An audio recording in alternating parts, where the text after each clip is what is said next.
lines and marks on my wife's arm. Came out looking more like cooked bacon than tree bark. She asked for some wood grain because she fucks with some branches. Now she has a mess of a tattoo running down her arm that got infected from my cigarette ashes. I have no need for them work boots, won't be doing anything that requires protective clothing. I've got YouTube videos to making cigarettes to need a smoking. Them views might be down, but she said when she gets paid I can buy us some more subs.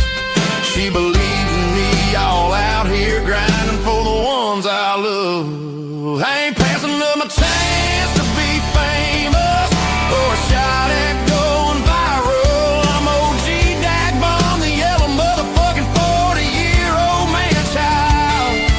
Every skid, every bump, every last one of them dicks that I suck, I'm grinding. Yeah, I'm grinding for the ones I love. I get $111 from YouTube and her mama sells all of her pills. Merle gets up before the sun and works past dark to cover the bills. I never hesitate to post my cash app or start up a GoFundMe. Due to my refusal to work or support myself, I'm always in a time of need. I'm a grown man who refuses to contribute to his whole home. No time to work a job or start a career when my whole life is spent playing on the phone, pretending to hurt my back after working that trash truck for a couple months. Ain't nothing I'm gonna do to help or support the people I claim to love. I ain't passing up my chance to be famous or a shot at going viral. I'm OG Dagbon, the yellow motherfucking 40-year-old man-child. Every skid, every bump, every last one of them dicks that I suck, I'm grinding. Yeah, I'm grinding for the ones I love. I was once gonna be the main event at the redneck fights until the doctor found out that the hepatitis C is why I have yellow skin and yellow eyes. I was fixing to whip that Jesse Keith Whitley, but he was too scared to square up with Dagbone, the heavyweight champion in these YouTube streets. He blamed it all on the account of my infectious disease, y'all. I ain't passing up my chance to be famous or a shot at going viral. I'm OG Dagbon, the yellow motherfucking 40-year-old man-child. Every skid, every bump, every last one of them dicks that I suck, I'm grinding. Yeah, I'm grinding for the ones I love.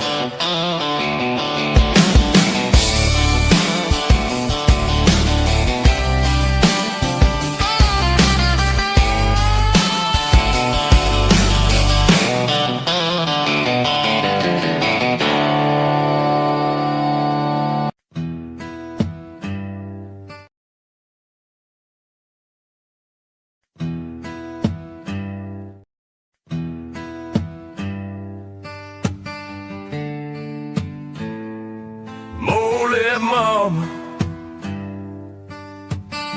she's got one on her upper lip. Told me she was born with it. I told her it was from sucking dick.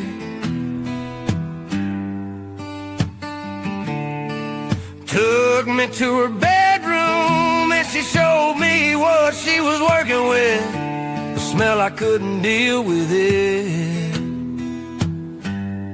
More lip mama, more lip mama. She's got one on her upper lip. Told me she was born with it. I told her it was definitely from sucking on them days.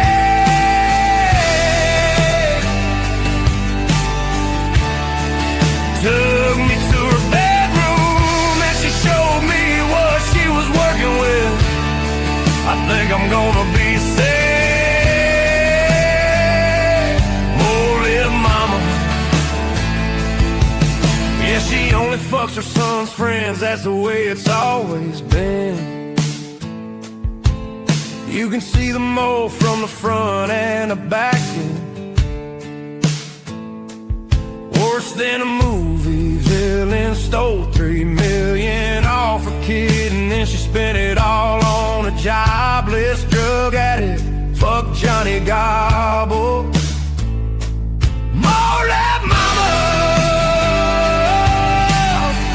She's got one on her upper lip.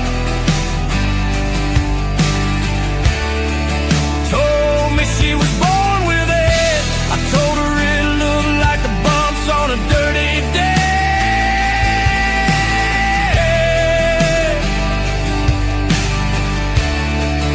Took me to a bedroom and she showed me what she was working with.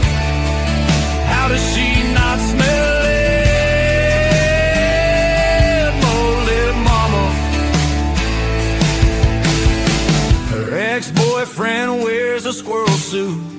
Now she blames him for running off with all the loot. Not one shred of proof. Top-notch security, always on her six. Tam-fam tussles all up in this bed.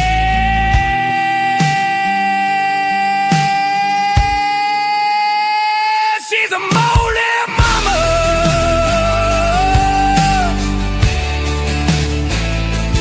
Molded mama.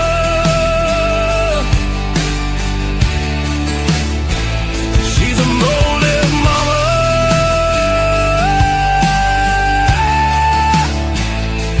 Molded mama.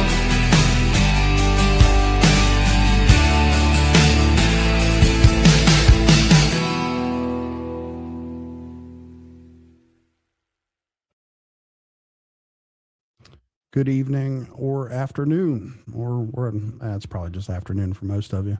What's up? There we go. In the center so I can feel important. What's up, Blue Eyes? Give me some tweezers for the, oh, no.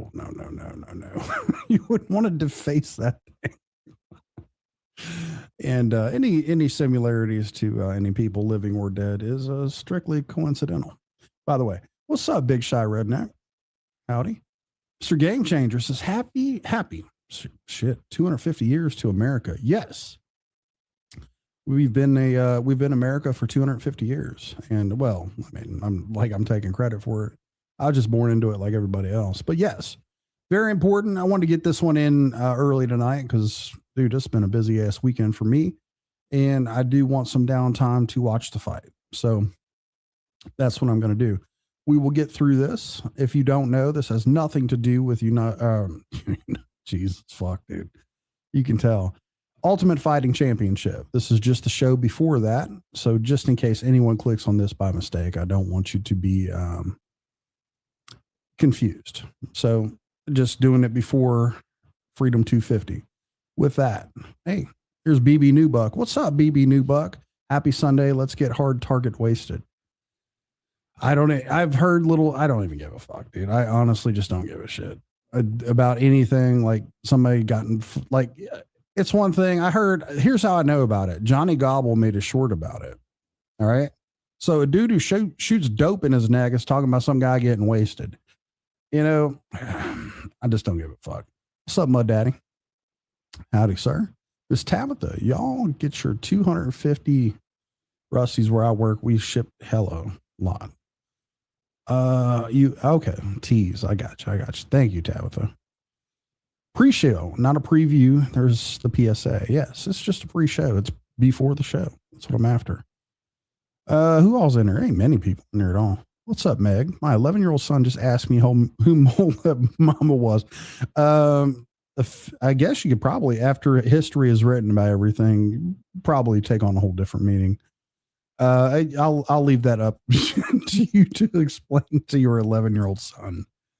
I also have an 11-year-old, so there is no doubt about who that person is. What's up, Error 404? Yeah, it does have some crazy hair growth on it. Mr. Red Eye Patriot. Howdy, sir. I will. Dude, it's been an interesting weekend. Said I had a good time, really good time. Made such a good time that I've kind of thinking about the future of what I'm doing. So there's something on my mind. I'll share it with you later if it affects you. So yeah, Big Shy. Shout out to Tamara. She was up on that panel with what's his name, Chad, not too long ago. So that was all right. Gotcha Man in the house. Appreciate you, Gotcha Man, for giving me you weren't the only one, but you were giving me the lowdown on what we're getting ready to look at here. And yeah, I've truth be known, I've made it through about half of it. So if I stopped at doing half, there's enough for me to do it. This comment right there. So yeah, if I stop at doing half of this interview, then we've made plenty of progress. So with that, hello, Blue Eyes. How are you? You might be too early for a date tonight. I don't know. See, don't either. The dude posted it himself, leaning into it. Yeah, Johnny's spreading it. Makes it fun. It makes it not fun at all. It certainly doesn't help the credibility of anything that Johnny Gobble is pointing fingers at. Yeah, well, you already know. You already know about that. Martin's Lost Meth Bag. Who's your pick to win tonight, Rusty? All right. So here's the things that I would like to see happen. I would obviously like to see Pereira win, and anytime Derek Lewis is on the card, I would love to see him win. Outside of that, Gaethje, I would like to see Gaethje win, although I do not think that it is likely. And the rest of it, I just don't give a fuck about. So there's that.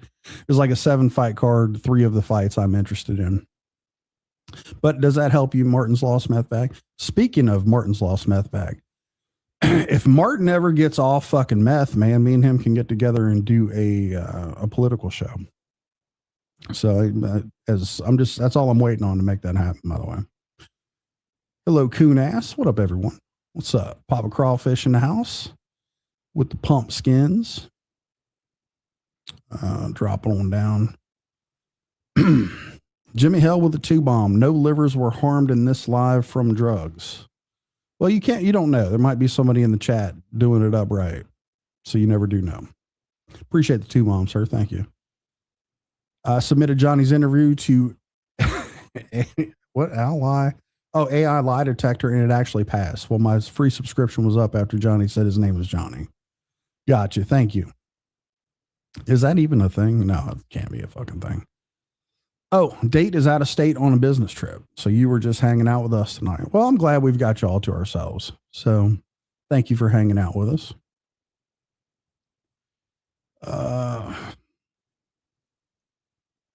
Yeah, PSA. There's your UFC preview. That was it. Got all of it. What is Derek Lewis's background? He has a 30-pound weight advantage or disadvantage, however you see it. I like watching Sugar Sean. Yeah, Sugar Sean, I've kind of lost it for that dude. He has the most knockouts in UFC history. He's highly, highly entertaining, win or lose. So anyway, fuck, why did I put that thumbnail up there? I knew this was going to happen. Vlad the Impaler in the house. What's up, man? Howdy. Said there was some fire. Put it out. What's up, Brock B USA? Can't wait for the fights. Me neither. That's why I'd like to get this out of the way and get it done. Sending your package tomorrow morning, bro. Mr. Red Eye Patriot has posts headed your way. Posting something for you. Potential. What's up, my man? Dude's one hell of a farmer right there. Always good to see Potential. Derek Lewis gassed out like the second round his last fight. Yeah, he's getting older, man. So he used to be dangerous stuff. Well, he's probably as dangerous the whole time, but yeah, it wasn't good watching that. So still think should have invited Sean Strickland. Sean Strickland right now is my favorite athlete, period. I really do enjoy what Sean Strickland is talking about right now in the way that he's doing it. The dude, hey, listen, don't really care too much for him as a fighter. I could take it or leave it type shit, although he did just win the championship. But Sean Strickland as a human being, as an entertainer, I'm digging it. So, hello, Deb. How are you doing? Drew 379. What's up, Drew? Good to see you back around. What do you see here? Oh, I want me a handed down dirt bike. Whole life is hand me downs, man. Whole life is hand me downs. So, yeah, sugar slaw. You got it. You could be doing that. It'll fuck your liver up in a hurry right there. Raymond Dunrath. What's up, Rusty? Glad you're live. Was up till early morning celebrating New York winning NBA championship. I saw a little clip that the Knicks had played and won. I do not follow the NBA at all.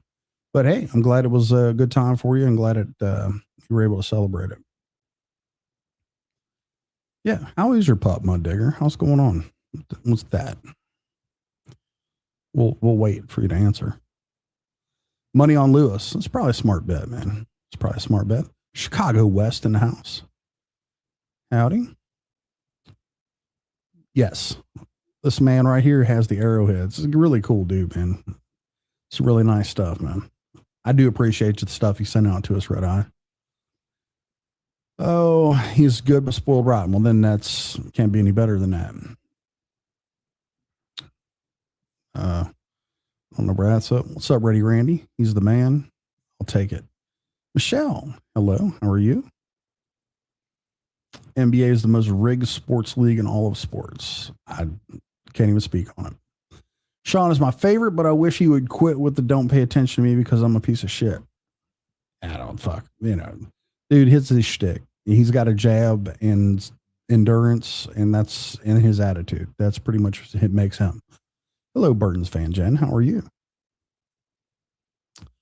Hello, Lori. Always nice to see you. Hopefully you're doing well today. Treading True, Chicago West, Bloodhound Nation 4, and there's other parts that I didn't get. Oh, let me crack open this box of wine real quick and get this shit started.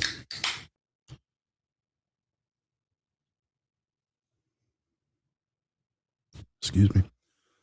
June K. Hello, June K. How are you? Meg saying hello to Slayback, so you know it's going to be live in the chat when Slayback is here. He won't be able to read half the shit that he puts in there because he's too busy getting banned. Josh Holkett drops the Black Beast in round 1. It's a very good possibility. So good to hear, Burton's fan, Jan. Good to hear. I'm cooking, so if I miss anyone, I'm sorry. Well, I just put out the disclaimer. You're good to go. See how Rich does it? He just goes through and does like a copy paste of all the ats and sends it. See, me, when I do that, I say it individually to people to run up the owner of the channel's chat rate. So to show engagement. It's a little secret for him. Didn't sound like the tap on the box wine. I'm sorry, man. I can't look. They make it make those sounds. Bread turned out. All right. I'm boring the fuck out of people. We're talking about goods in here. So, all right, let's get the show on the road. Anyway, so many of you probably don't know because nobody fucking watched it by the views that it got.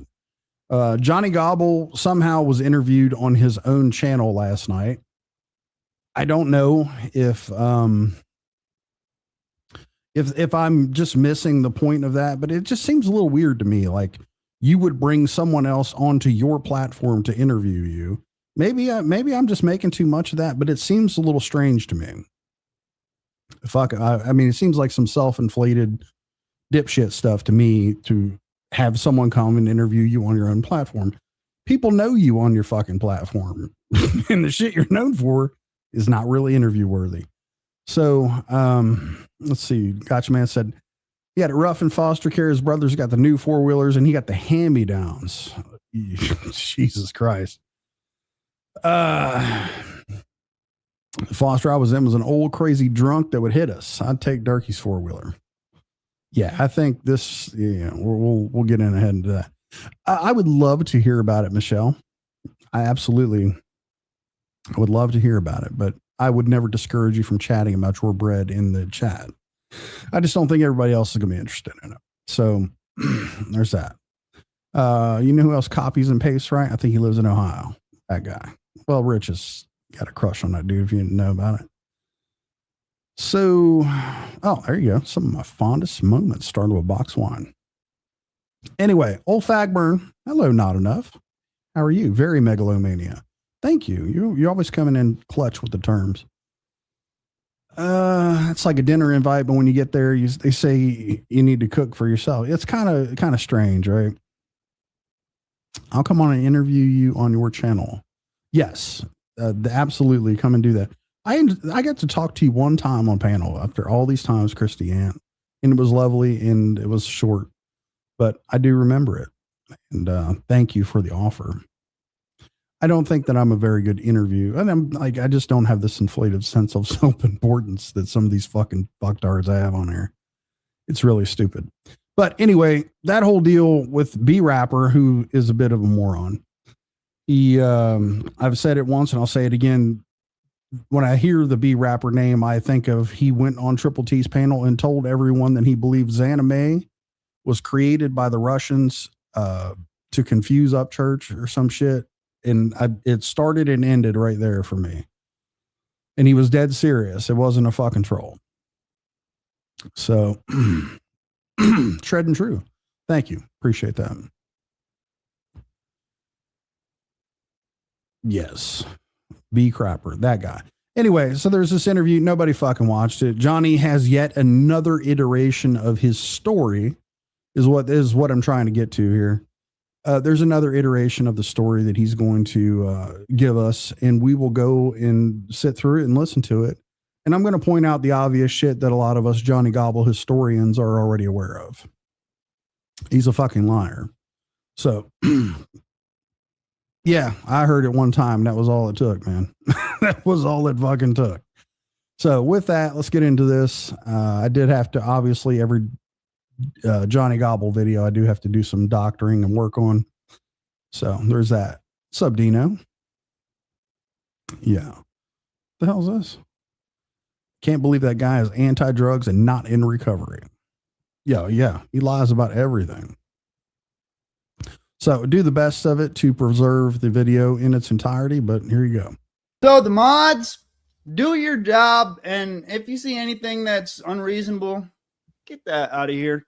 We don't need nothing bad over here. We're just here for a good time. And so for a long time, I've been a fan of Upchurch, and I always seen you, but I never really did my research on you. And so recently I've came into this genre and I've got to interview some people and I've got to talk to some people behind the scenes, on the scenes. I did a little bit of trolling here and there, made some people a little mad, but at the beginning of this, I did come at you a little bit too. And then I was just ignorant to the situation and who you really are. And I just wanted to have an interview with you where we could get to know the real Johnny. And, we know there's been trolling Johnny. There's been Johnny Gobble, but then there's been OG Dagburn. But then there's this new guy that I've got to really get to meet. And that's Bapal right here. So I just want to say thank you for this opportunity, and thank you for the kindness you have given me. And even on where I've been right and where I've been wrong, you still stuck by my side and been there for me. So I appreciate that, brother. Yeah, anytime, man. So, okay, yeah, immediately he views this as an opportunity, which is kind of initially what I thought, what this was about. This kid is starting to he's going live and doing shit, basically just doing everything he can to get noticed. And he recognized, for many of the reasons that people fuck with Johnny, they think that this number that he has next to his channel subscribers is meaningful. And we've seen it multiple times. J-Rod used to think the world of this guy simply because he believed that Johnny was capable of drumming something up or doing something. B Rapper is very young and very naive. So, and the point I'm going to get to here on this is that he's clout chasing. He really thinks that he's going to get some traction in a good way. And we've seen, I've seen this particular thing right here almost derail Shaka Hustle Man. Literally almost derail its entire career with doing shit like this. So do I think B Rapper has any chance of derailing a career? No, he's not going to have one. But there's that. What's up, Lori? Says some getting pissed groups growing together again without them. So you got to try to do division. Well, that's all they do on here. I mean, there's no fucking kumbaya moments on YouTube. And anyone who believes that there is, I got news for you. So what's up, Triple T? That sounds so gay. The love he has for the gobbler. Yeah, there's a theory. There's a fucking theory about it. What's up, Hard Tarjay? They think Church is buddy is going to see them. I don't think Church is seeing much anything these days. So where's the wife? Oh, gotcha, man. I remember Patty saying she done the interview on Johnny's channel too because he had a following, the wrong following, as a matter of fact. So yeah, I don't understand why these people think that that's a good idea. Judge YouTube, glad you were here. Almost got started without you. Sazoni, hello to Rusty in chat. All right. Your career starts with Johnny Gobble. It never started to begin with. Stick a fork in him. Yeah. Can't disagree with that. Kid is nasal. It's like his nose is busted a time or three. I don't know. Maybe he'll grow into it. You never know. So you growing up, that song is about you growing up and you were in foster homes. Am I correct? Yeah. I was my whole childhood. I was in foster care. Several different homes. So before you get into that, how come that happened? Or like, what happened to your parents? Would you be okay to talk about that? Yeah, I don't care to talk about it. It's all.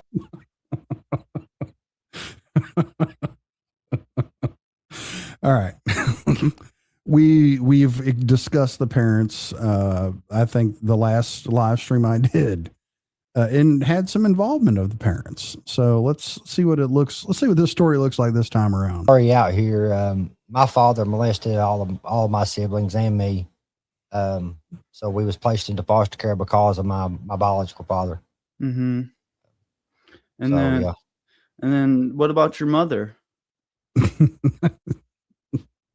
Okay. So anyway, if you guys are remember, I know Jackrabbit Slim does. The very initial time he tried to tell this story was that his sister was allegedly molested by his father. And then he said he was too young to remember any of it. He's not really sure what happened. Almost as if the story had been told to him after the fact. It was done on Instagram a long time ago. I still have the clip. Didn't have time to add it into this, but people have seen it. I've showed it. I've gone over it. You know, now he has a direct memory of it. He'll get ready and tell you what, there's a big difference in this version right here. My mother passed away here just a couple of years ago. She wasn't much of a good mother growing up. She was more worried about a man than she was us children. She could have got us back many a time. She could have got us back. All she had to do is get a home, and that was big enough for us kids. I remember this, going to visitations and them telling her, "Hey, you can get your children back. All you got to do is get a home for them to live in." And she just never did work toward it. Like the last couple of years of my mother being alive, we built a good relationship. I forgave her, and we got past all that bullshit in the past, and we both started going to church, and she found God. She was an evil woman. Oh, fuck. Oh, anyway, so I think that's very important, right? That point right there is that we get a little insight to where Johnny got his parenting instincts from. He just got through telling you that his mother could have gotten the kids back if she would have just gotten a home big enough for all of them to live in. Now, think about this. Less than a year ago, Johnny he's never gotten a home on his own or actually contributed to it, but his wife actually just got their first home less than a year ago. Like before that, it was all Section 8 vouchers, handouts, living off of the backs of every single person else. So we kind of get an idea where that came from. And I find it rather profound that his mother was an evil person. Really interesting to me that now he describes her as an evil person, but they went to fucking church together. And I'm sorry not to, but it just was crazy to me. They went to church together and they developed a good relationship. He contradicts that later. What's he say? Bro, Daggy leads with my father diddled me and old Malibu's most studs. What about your mom? What's she like? Yeah, he didn't articulate at all on that. He just kind of skimmed right over it. I'm getting the idea that B Rapper may just be trolling him a little bit, or he's just that clueless about this whole thing. So, longest time, but after she found Jesus, she changed a whole lot, and I found out who my mother really was at that point in my life. But it sucked. It was later on in life though that I got to build a relationship with her like I had. So what you're saying is that after your mom got too old to be a hoe, she settled down out of necessity, and you two found some common ground and started getting along.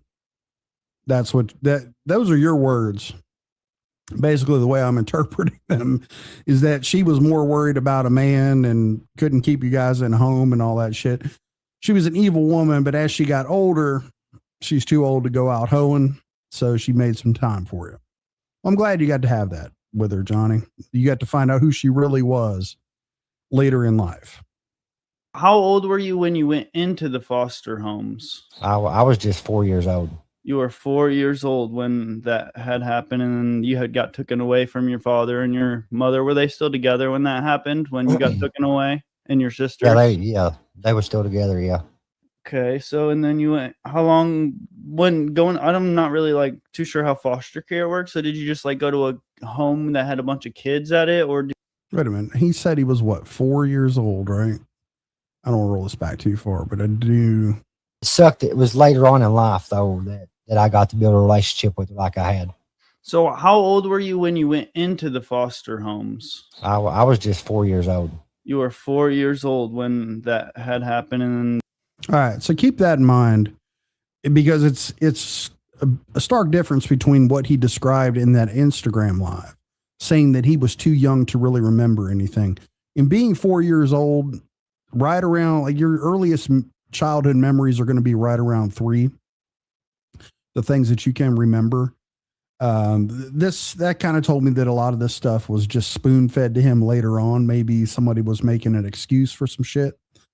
So, what's up, Game Changer? You said finally his mom was turned from a hole to a house mom. Jesus Christ. Steel trap memory, guys. Yeah, it all came back to him. You had got taken away from your father and your mother. Were they still together when that happened, when you got taken away, and your sister? They were still together, yeah. Okay, so and then you went, how long, when going, I'm not really too sure how foster care works. So did you just go to a home that had a bunch of kids at it, or did they take you to a police station and then you had to go, how did that work when you got taken from your home, and then where did you go? What did that look like? I remember that. I remember the day vividly, the day I was taken out of the home, because I remember looking out the back window, watching my mother in the front yard and us going farther away, looking out the back window, watching my mother as we was driving off. It was a crazy moment. I still remember it to this day. It's trauma from that situation, but so it's almost movie-like, right? You were there was a situation where your mom she wasn't out hoeing. She was home. And, because your dad allegedly did some shit, which there's no proof of, by the way, to this day. I just showed you the clip last time I was on her, probably earlier this week, where his father said, no, none of that stuff never happened. It was an allegation. They had to let me go. But you described this almost movie-like scene where you were looking out the back window. They were getting smaller, meaning the whole distance being farther away. It's very, very cinematic the way you describe it, Johnny. I'm calling 100% bullshit. I'm thinking that that's not how shit work. You're just, they just throw you in the back seat and all that stuff, and then they just drive off, and she's out in the front yard. Ray, look, dude, I get what you're trying to do here. Get what you're trying to do. You're trying to get some people who are of suboptimal intelligence to jump on this bandwagon and feel sorry for your stupid ass. I'm going to make sure that, if there's any chance of saving them, I will. Exactly, Nana. Exactly. What's up, Nana? Didn't say you had photographic evidence and the pornographic finger. Fuck. Chat's checking in. Yeah, I just played that last week, my man. Just dug that back out. So yeah, I was placed into several different foster homes. It wasn't just where a bunch of kids was. It was like one foster home. I went to this old couple's home. They was foster parents. I went to their home for just a little bit of time, and then was sent to a different foster home. I went through several and nasty environments. It was crazy.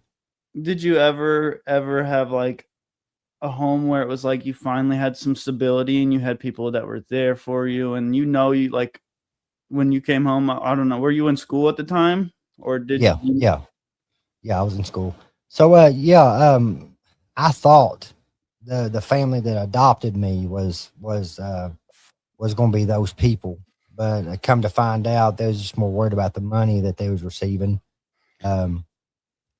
Like my brother, my adopted brother, got to do more things than I got to. He got Nike shoes. He got anything he wanted. I was the one that didn't get those type of things. He got brand new 4-wheelers, got brand new dirt bikes.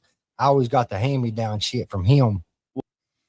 Damn. So your adopted brother, I'm assuming he doesn't really put any context in this, right? So it wouldn't be his blood brother that he mentions further on down the road in this thing, but his adopted brother got Nike shoes and brand new 4-wheelers. And he just said it, hand-me-down 4-wheelers. I like it. Well, I mean, kindergarten, probably something like that. It's pretty preschool. I'm thinking kindergarten's what, 5, 6? Yeah. Preschool, probably. No, not at all. But anyway, he was somehow saddled with a used hand-me-down 4-wheeler when the adopted brother got the new shit, which, I mean, I don't know. If you don't know, then you don't. Yeah. There you go. Like 4-wheelers are not the luxury that every child grows up with. So, I mean, it's a little fucking weird there, but let him go on with this. What about like with the schoolwork, where they're like when you had to bring your homework home and like just on a daily basis, were you guys like learning together? Were they learning with you and were like there to help you, or? No, I never got that. Like, it was, I lived in a strict home. We was made to do our work. We had to do our work. We done it on our own. We didn't have no help doing it.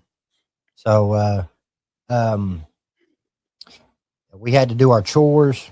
We had chores we had to do every single day. We didn't get them chores done. We didn't get to go out and outside and play. We was stuck at the damn table all evening until we went to bed, until it's time to go to bed. Holy shit. You mean to tell me that an adoptive family thought enough of you to give you a structured set of things to do, like chores? And if you didn't do them, there were consequences for your actions? And you're somehow trying to paint this as fucking abuse? You mean there's like consequences in the world for you not doing the things that you're supposed to do? Okay. I'm gonna let you roll with this one. That's interesting. We had to sit at the kitchen table. If we got in trouble, that's where we had to sit at all day long. I mean, it was a crazy situation. In the foster home I was living in, that I was finally adopted by these folks. I went through some shit being in foster care too. Like, my adopted father, he was a drunk. He always stayed in his bedroom. I didn't have no type of father figure in my life. He stayed in his bedroom all the time, or he was going to work and coming home and going to the bedroom. So you mean to tell me this dude fucking went to work every day and then went to bed? You make it sound like he's just hiding in the bedroom like there's a fucking amusement park or something in there. Dude worked his ass off, come home and go to bed, or had a few drinks and went to bed so he can get up and guess what? Go to work the next day, Johnny. You really feel left out that this guy didn't take some fucking time with you? And I mean, he did give you a fucking hand-me-down four-wheeler that you didn't seem to fucking appreciate.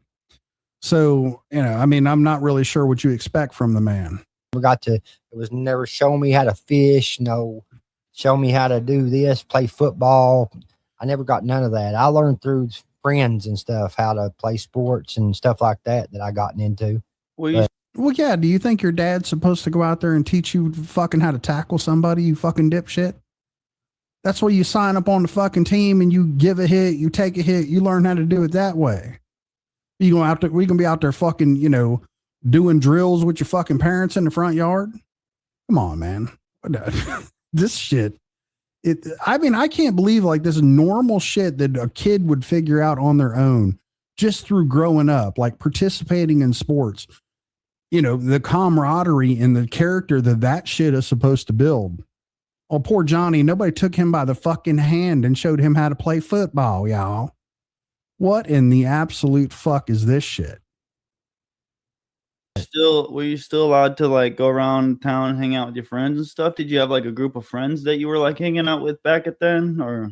Bro, I had to sneak out to hang out with friends. Like if I wanted to go hang out at night, like we had to be in before dark. Yeah. So that's the type of lifestyle I got to live.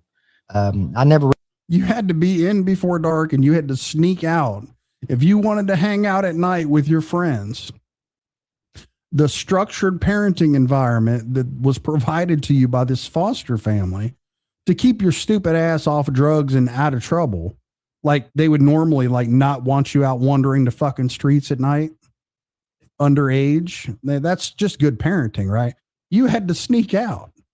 Like this shit is fucking wild, man. Really got to be a kid, man.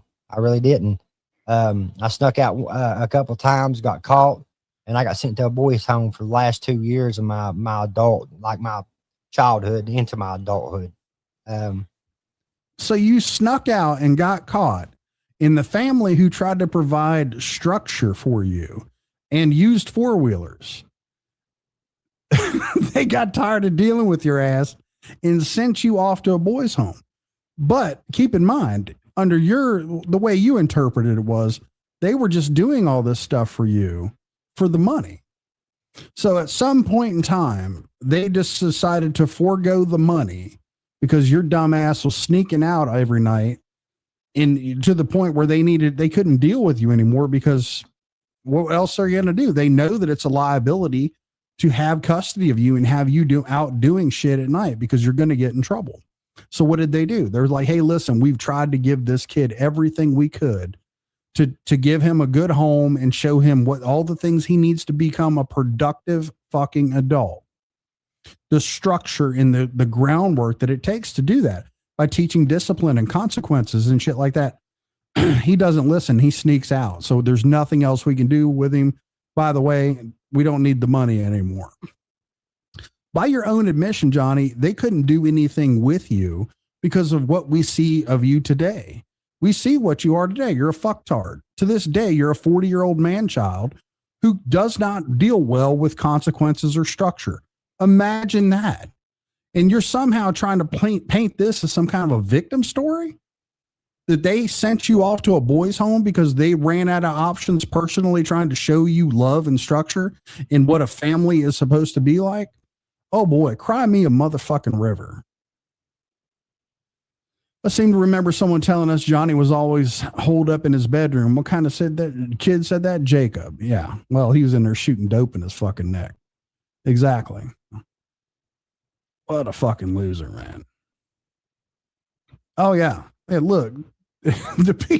Listen, the father figure and the role models that I had in my life, these were men that fucking grew their own vegetables, chewed fucking Red Man and spit it into a Dixie cup that had a paper towel stuffed into the bottom of it. Okay. And when I was a very, very young man, I was learning to work on small engines. I was learning to do gardening work. And I'm not talking about fucking like planting little bullshit here, like tilling big ass fucking gardens, doing real labor, learning how to do things, learning how to fix things, learning how to work on lawnmowers, shit like that was the things that I was, privy to learn. And guess what? It carried me through life. It might have sucked at the time, but hey, I learned a lot of shit from those days that built me as to who I am today. So, I laugh at listening to this fucking shit. And if I was to do something fucking like goofy, if I was to ever I'm going to tell you one time, I thought I was slick and I was going to try my dad one time who had a boxing background, and he had hit me so fucking fast in the face. Okay. And I was probably 15 years old. I did not even see it coming. Okay. And he was letting me know that he would have probably been right around 50 at that point. He was letting me know that he still had it and I didn't have a fucking chance. Do I think that I was ever fucking abused or anything? Or was I just sent a timely message? It's a timely message. So when I hear these fucking man babies get on here and cry about shit and talk about how fucking abused they were and how tough their life was, it just makes me fucking laugh, dude. This shit is hilarious to me. Oh my God. I stayed there for like 2 years, and it's called the Ramey Estep Home is what it's called. It's in Ashland, Kentucky. It's a boys' home where they treat you like you're in the army, bro. You're busting rock with a 20-pound sledgehammer just to be doing it. You know what I mean? Beds made right when you get up. Bed made when you get up. You go to school in the morning, then you go out to work until it's dark. They work you like slaves, man. Yeah. And I got sent there because I snuck out of the home. Oh no! Was that your first time like getting in any trouble, like to where like with the like? I mean, I was in trouble all the time. Like I was always getting in fights or something like that. I was a troubled kid, man. And they got paid a lot of money for me living with them. I was separated from my siblings, so I got to grow up without my siblings around. I was away from them so long in foster care that I didn't even remember them. That's how long they was kept away from me. I didn't get to. So right then and there, right, that goes back to this whole memory recall at 4 years old. He remembers very vividly this cinematic fucking scene that he paints for us. He was just stuffed into the back of a car and looking at his mom, and she was just getting smaller as they drove away. And but he can't remember who his brothers and sisters were. That's fucking wild. Fostering a kid doesn't cover even used four-wheelers, especially after buying food. What a moron. He'll never accept the fact that he is not as much of a victim as he thinks. And I'm kind of glad you bring that point up because it jogged my memory to a previous version of this bullshit story that he told. These same people who just fucking had to send him off to that home actually paid to get his teeth fixed at a young age because his teeth were fucked up. So they went through and as a parent, if you know how much dental work is, even with insurance, dude, listen, somebody fucking loved you, Johnny. Somebody fucking cared about you because they made sure that shit was taken care of. That is not cheap to do. Even if you got a good job with insurance, that shit is not cheap. So, he tells that shit like today, like he was just so fucking not cared for. I mean, I'm honestly just burned the fuck out on this dude and his victim status, man. They're really like, you listen to this shit and just to hear this motherfucker make excuses about why he is the way he is. It's ridiculous to me. AG class, welding class, wood shop, them teachers in my high school days, shut them out. Yeah. Like, dude, when I was in fucking middle school, they would hit you with a fucking board called a paddle. And it was legal. Like the state, it was legal to hit kids with fucking wood. I was growing up and coming up in school, man. It's fucking wild. And this dude's over here like he got a used four-wheeler. and then get the Nikes he wanted. Oh my God. It's fucking goofy, man. Go back to this. See, I ended up meeting my brother in this boys' home. He got sent to the same boys' home, but he was in a different group than I was. And but I finally got to meet him after years and years and years, and we kept a relationship after that, though. He did. Basically, yeah, because they give him fucking manual labor to do. Because these are the hard case kids that end up in boys' homes, right? And what else are you going to do? You need to work them to get their minds off of fucking acting like this dipshit. So, yeah. And I mean, normally they try to teach you some skills when you're in these places. But as you can see, this motherfucker didn't take any of it. They get litter boxes and taught how meth was made by 6th grade. Dads and moms are more important now than ever. Yes. Yes, absolutely. Yeah, foster care doesn't work the way he describes it. No, well, Johnny's foster care, yeah. My dad spanked me barehanded when I was a bit older. The situation called for immediate action and a belt wasn't in reach. He hurt his hand and I laughed at him. That was a big mistake. I don't know. I think I tested my dad at a young age and he put an ass whooping on me, dude. I think I ended up with a chipped tooth. And I earned every fucking bit of it. I earned every bit of it because, again, I needed some fucking consequences in my life. And, you know, thinking back on it at the time, I was like, oh, you know, maybe that was a little too much. But no, thinking about it right now, no, I was pushing the fucking limits and I needed somebody to straighten me out. And he straightened me the fuck out. So there's that.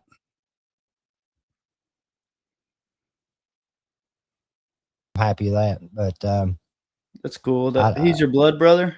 My blood brother. Yeah, Yep. that's crazy that how that turned out. Were you Yeah, man. moving when you were moving these foster homes? Were you like moving counties or like were you still in the same little city?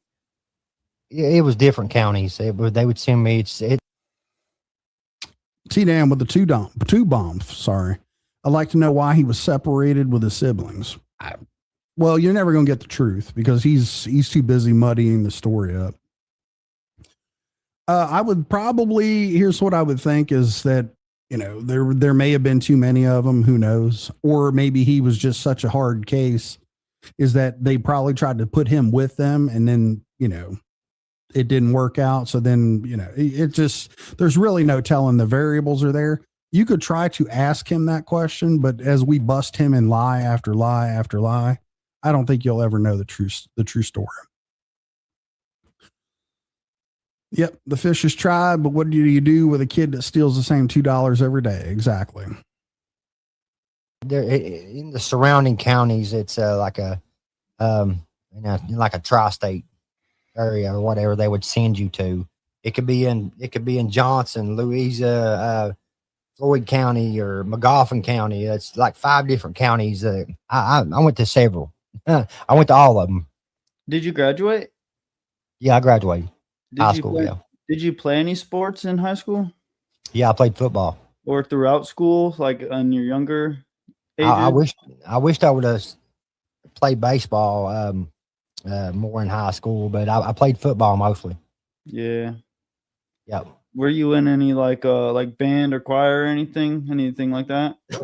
I tried band. I didn't like it too well. No, it was just too boring for me, I guess. It's very. I got ADHD. Yeah, I guess stuff that's like stuff like that's boring to me. It kind of, I don't know. Very like jazz oriented. Or look, motherfucker, here's the truth of it. Right, this ADHD shit is nonsense. Learning music, learning an instrument takes discipline and it takes time. 2 things that you don't have. This is why, much like we see through the AI shit that you put out nowadays and you claim to write, you put 0 fucking effort into it. Just like everything else, you want a free ride with everything else. Learning to play an instrument takes skill, time, patience, all those things. Shit that you're not ever willing to put in effort to get anything out. And we see that with you, and it shows in the fruits of your life. You've never worked for one fucking thing in your entire life. You got out of the band shit. You got out of the music stuff Not, not because, it was boring to you. It's because it was too hard. It required too much effort on your part. Oriented nowadays. Yeah. It's like you're getting your trumpet, your trombone, you get your clarinet, your baritone, your flutes, and it's just like it's very like in marching band style type of football style. Yeah, for sure. Yeah. Yeah. But yeah, school was awesome. I liked school. Congratulations for graduating, because there's a lot of people that hate on you and they probably didn't even graduate. Most of them didn't even graduate. There's some freaking haters. So congratulations, brother. That's a big old flex on them. Oh yeah, for sure. I'd say a lot of them ain't graduated. That's probably we won't go too more into that. So after high school, what's up, Tiny? Is there anything you were like, what happened after high school? What were you doing? You get a job, or were you working in high school? What was your first job? Yeah. My first job was I was doing fiber optic cable. I was just getting ready to start learning how to splice cable. I was just getting ready to learn how to splice cable. Okay. Well, hey, thanks for straightening that one out. I was going to ask you, was there a man in your life that taught you how to do that, or what? So, but I was married to this girl, and she ended up showing up to my job, and I was causing a bunch of problems at the job, and I ended up losing my job. I was getting paid very well. She didn't like it. She had to mess that up, bro. She had to mess it up. She's messed up a couple of jobs for me, bro. It's crazy that a woman can be that vindictive, but I've had to deal with shit like that with my ex. It just happened. Okay. So let's besides the fact that everyone watching here is going to know that that's complete bullshit, I do appreciate what what B Rapper does coming up here. Excuse me. Now, I don't, for the life of me, I don't know how your significant other can cost you a job. I guess she could probably get herself arrested at the job, and you could get rid of her. Either way, there's ways around this. It's a very, very bullshit, loose explanation. But we know that Britt is a very nice lady, and she didn't do anything bad to her son Cam, who she had to raise on her own, because this dude, no one taught him how to be a dad.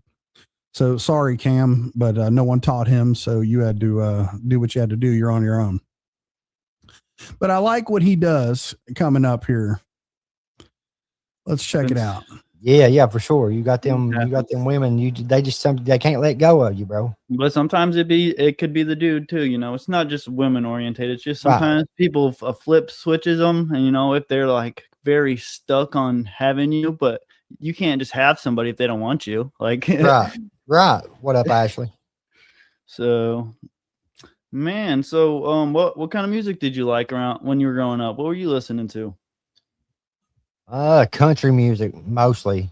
That's all we listened to, because we couldn't watch no vulgar movies. We couldn't watch no rated R movies. We couldn't do none of that. Well, I grew up in a home where they didn't even have to celebrate Christmas, bro. I didn't get no Christmas gifts. I get to see everybody else get the Christmas gifts. Dagburn didn't get no Christmas gifts. Oh, well, don't worry about it, Nana. Never ever worry about that, and never feel the need to explain it. So, anyway, Dagburn lived in a fucking home where they didn't celebrate Christmas, but somehow they were able to get four-wheelers. I'm assuming they were Jehovah's Witnesses or something. No, they weren't. I mean, just listen to this fucking far-fetched, far-out bullshit, and listen to the way he's burying this family. Speaking of which, the father of this family, who worked his ass off, just passed away recently. This was the funeral that he was not allowed to go to. Okay. That happened there in Paintsville. He was uninvited from this funeral. The other people that were in that home and who remember him, these people washed their hands of this dude because he was a fucking scumbag. Johnny was not welcome there. And you can see now that his story is evolving. He's got some venom over that. And now he's going to sit there when this guy's no longer around to defend himself. Can no longer, refute the things that are being said about him. Johnny's going to sit there and pretend like he was this big fucking victim and all this shit. And I mean, if you were to look at this entire interview on the outside, you would think that this is some kind of a fucking poor attempt at comedy. How unbelievably wild this shit is that this guy thinks that he was somehow abused. Those people cared for him and tried to give him a good life. And now listen to the way he fucking talks about him. It's really disgusting, man. None of that shit. As a kid, you do want gifts, but and it's different in your situation, but just to like make it known, Christmas isn't about gifts. It's about the joy, you know? Right, it's right. more Yeah, about the true, Christmas true. spirit. Yeah, yeah, And true. that's Sure. one thing I learned growing up is you can't expect Christmas to be about the gifts. Like think about like the time and the day and just everybody coming together and the family love, bro. It's just so good to go to my family Christmases and see all my family, and that's what I Yeah, love for about sure. Christmas. That's the greatest part about it, because family don't get together like they used to. But They sure don't. And on holidays, my family, that's kind of like how our go-to. We get like a holiday thing, you know, because the world's so crazy and you working so hard and effortlessly. So what'd you do after what was your second job? What'd you do after, or actually what were you driving around your high school? What was your second job? He ain't got there yet, bud.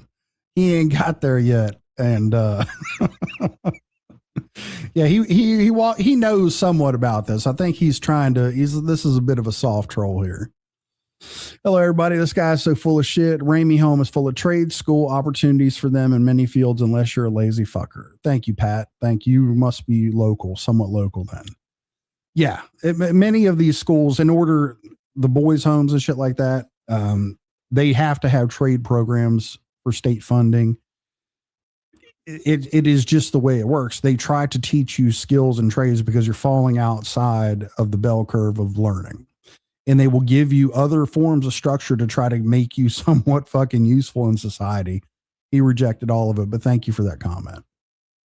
Days. What were you driving around when oh you man, got I your was driving like a 77 Impala, bro. It was a boat, 4-door. license? Crazy, bro. It was a That's big tight, old though. fucking son. It was a big old son of a bitch.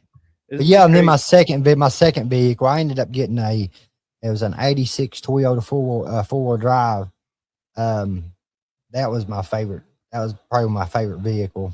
I wished I had that thing now today, but it had a brand new paint job on it, brand new rims. They ended up taking it from me. My foster parent family did when I turned 18 years old. We just had a big old falling out. So wait a minute. You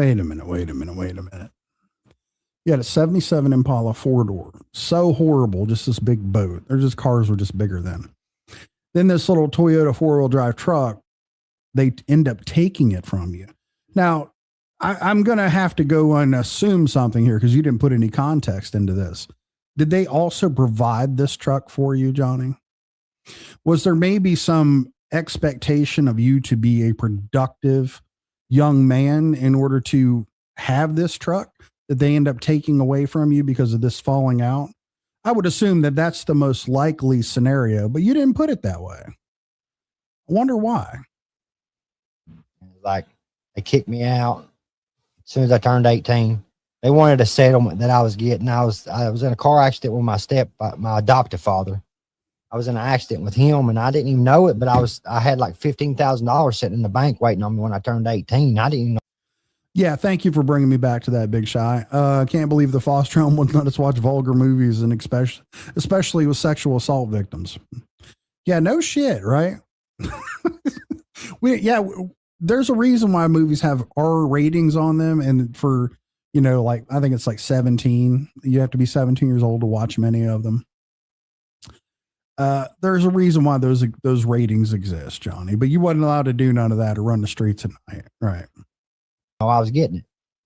And because I didn't give them none of it, they disowned me over it. I ended up giving them a little bit of the money, but I just found out that my girl that I was with is pregnant. I needed something to drive that for her, and something that was reliable for her, for the baby, and had to buy stuff for a new baby coming. Okay, we're going to get lost on this. I want to roll this back. I'm going to roll it back about a minute, because I believe there's something here. I don't want to get lost on this thing with the truck. Did when I turned 18 years old. We just had a big old falling out. Like, They kicked me out as soon as I turned 18. They wanted a settlement that I was getting. I was in a car accident with my adoptive father. I was in an accident with him, and I didn't even know it. But I had like $15,000 sitting in the bank waiting on me when I turned 18. I didn't even know I was getting it, and because I didn't give them none of it, they disowned me over it. I ended up giving them a little bit of the money, but I just found out that my girl that I was with is pregnant. Okay, so now I think we're getting a better picture here. If the money was yours and somehow this truck that they had possession of, the truck came from somewhere, Johnny. So were you supposed to pay them the money back for the truck that they got you with the settlement money and you tried to fuck them over? Is that what happened here? Because again, like B Rapper's not the best, interviewer here. He's not asking any real hard hitting questions or saying, hey man, this shit doesn't much make sense. Where did this truck come from? How could they take your truck away? Why would they do that? I'm thinking that there was probably an arrangement there and you didn't do it. So now you start to make some excuses. I just found out that the girl I was with was pregnant. And so you're making all kinds of excuses. I guarantee, well, it's hard to guarantee, but I put my money on in a betting world that there was an arrangement for him to pay this money back for this truck and he didn't do it. Therefore, they took the truck and said, fuck you. I needed something to drive that for her and something that was reliable for her, for the baby, and had to buy stuff for a new baby coming. So We yeah. lost you for a second. You lost me? No, that was you. Was it me? Is that Michigan connection from Michigan to Kentucky? Yeah. Yeah, it's musician. So yeah.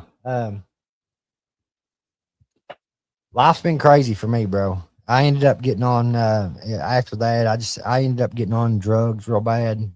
15 years of my life, I can't even remember. It's like a blur, for real.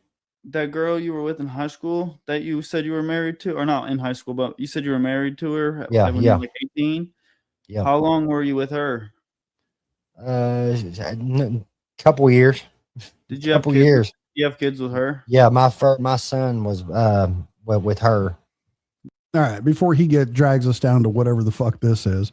Hello, Kay. How are you?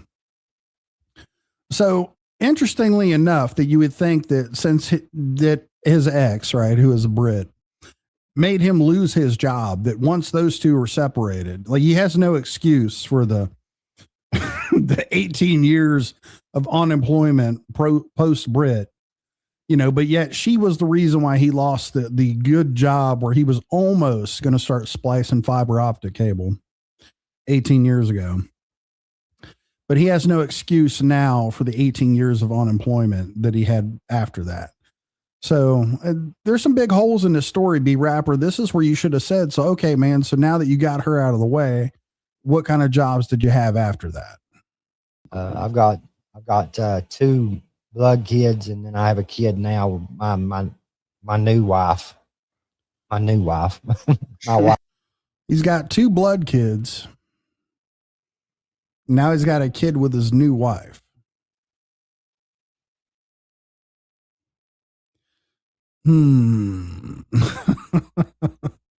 Yeah, we've been hearing that for a while, man. We've been hearing that for a while. Anybody under? Yeah, T-Dam. What the hell's going on with that? Who's the new kid? This dude run off and have a baby we don't know about? Yeah, he had 2 cars as a teen. This fucking dude. Yeah. Yeah, he didn't have the shit if they took it. Exactly. That's really my point. If he had an Impala and a Toyota truck, poor bastard. Yeah. I mean, dude, some of these kids really grew up on balls and knuckles, dude. Had to fucking scrape and go work jobs to get their own shit. I mean, imagine how bad you had it. This man's poor wife's, for fuck's sake. All I can think is every time the topic of conversation. No shit. How do you have the Impala and the Toyota truck when the foster family kicked you out with the boys' home? That's a good point. I don't know if he made it back to the adopted family or if the boys' home was his adopted family. It's a good catch there. Gotcha, man. There's a few things that aren't lining up here. And I think, You know, this thing's jumping all over the place, so it is hard to keep up with. What's up, Jeffrey? Yeah, his whole life is a whole life of settlements. That's everything this dude does. I don't get it, Brock. You're right. That's the one fucking part, and you're going to have a hard time getting it through my thick skull that trucks just come out of nowhere. Yeah, I'm never going to get that, man. How do you have an Impala and a Toyota truck that the Boston family took? Anyway, whenever they were sent to the boys' home. Yeah, you make a good point, man. Foster. All right, thank you. Try to catch up on some comments here. America First Country. On down. Kentucky Sweetness. Settlements, how he's went through life. So they put your settlement money in the bank for you instead of them spending it on themselves. Yeah, strange, man. It's like these people almost try to do the right thing for him. Yeah, he's full of fucking shit all day long. So after 26 years in high school. What's up, Infernodia? Yeah. So she's got 2 kids of her own. So yeah, it's Seems like you and your new wife are very happy together, and that made me happy to see that, because like getting into now, we can go back to you were talking about how you started getting into drugs a little. He's been on drugs with the bitch for 17 fucking years. She ain't his new wife. And he's pretty much used her all the way up if you ain't been paying attention. So she may have developed a shelf life herself. What's up, Motivated? He lists off the normal things that you have to do as a father, then acts like it's a major achievement. It's what we all had to do. Yeah, exactly, Motivated. This poor bastard. So the new baby wasn't as important as the drugs. Apparently not. None of them have been. Reliable and Turkey Boy don't belong in the same sentence. Exactly. Yeah, you left your son. You damn straight he did. Dude's a piece of shit. A little bit. Yeah, man, it's that was a crazy. That's like I said, that's a big blur in my life because I was going wild at that time, in and out of jail, for crazy shit. Infernodia, exactly. He's blamed Ryan Upchurch. He blamed Goose at one time for costing him to lose his job at the fucking trash truck joint with the mayor. He blamed Britt. People calling jobs. What else? And this is all shit he does, by the way. I do notice he never has once ever blamed himself for any of the shit that's happened to him. There's that. I do some of the crazy shit, man. I was a thief. I was everything. Were you drinking? No, I never did like to drink, bro. I never was into any of that. I was into, if I was going to do something, I was going full force with it. So I was doing oxys. I was doing. Was it? What got you into that? Was it you? Because that's something, for me, I would never do something like that, and I do like how you seen I came on to you and you seen how I did. I frown down on people that. Bad choice of words, be rapper. Bad choice of words. What's up, G3 Mini? Was he in a boys' home or was he adopted? Both, apparently, and the timeline of when it had happened is interchangeable, as Gotchman's pointed out. No. What's up, Nada? Oh, sometimes that happens. I do stuff like that just because I feel like it should not be promoted. That's like the worst thing you could ever do to yourself. That is like bottom feeder thing to do, and nobody in the world should do that. And it should we should find a way that everybody that has connections to sell that stuff needs to be brought down to the ground, son. We need to clean the streets. Yeah, so bro, when I was in that wreck with my adopted father, the doctor that they was seeing was prescribing me pain pills and nerve pills at 16 years old. So, but they was wanting them. It was my adopted mother was wanting them because she was feeding her mother with pain pills, and she had to have them, and the neighbors or whatever, they had to have them. But it's really just okay. So B Rapper is going to get on his fucking thing here and lose sight of this point, which is easy to do in this. But how very interesting that Johnny was being prescribed pain pills and nerve pills at 16 to treat things for a car accident. But he goes on to tell you that the pills were being distributed to the neighbors, to the mom, to anyone else but him. And then I'm going to have this whole big question. Well, if you were just dealing with the pain without the pills, how the fuck did you get addicted to them? Interesting. What's up, BDU? That was a weird thing to hear when I came into the stream. That'll happen sometimes here. He was redopted by the boys' home multiple times. Yes. What's up, Seeper? Seen you pop in, my man. Yeah, pills and meth can't always be the excuse for failure, Johnny. No. Yeah. I was talking more about like, you know, the crack and the meth, you know, and the fentanyl. That was later. That was later on in life. So That you were was just later. you were just doing pills then? That's what you're talking Yeah, about? I was just doing opiates at that time. For the longest time, that's all I'd done was opiates. I never started doing like meth, or I only done meth for a couple of years. Yeah, and I don't know what you did, you know, when I see anybody, whether it's anything that like dissolves your teeth, you know, that's when I'm just like, you're the type of person I would drive down the road and I'd throw coins at. Yeah, bro. I'm surprised I ain't lost my teeth, man. These are my real teeth. But And yes, those are his real teeth, by the way. I could not figure out how he had I can't figure out how in the fuck does that part of your shit rot out? Like where they look like fig Newtons. That's wild to me, man. I don't know. I'm not a dentist. But yeah. B Rapper's a crash test dummy for Crack Squad. He crashed on T's Live throwing water at his computer. Yeah, not pretty smart. Yeah, probably crawfish. He's like, it was only a couple years. It was just a short stint, you know. Yet he'll start telling you here about some other shit related to meth. Oh, I knew Rusty was going to stop there. You know I had to, Seeper. You know how long I've been holding on to this little piece of this gem here, these fucking fig Newton teeth, looking for a place to use it. Yeah, you needed it, man. Old needle and the spoon looking ass. Johnny had a needle and was ready as soon as he got off his live. Yeah, he said it was interesting that I did pick up on. He told B Rapper he didn't have a lot of time today to do this. And I'm like, well, what the fuck's this dude got to do? Like he literally has nothing else to do but this.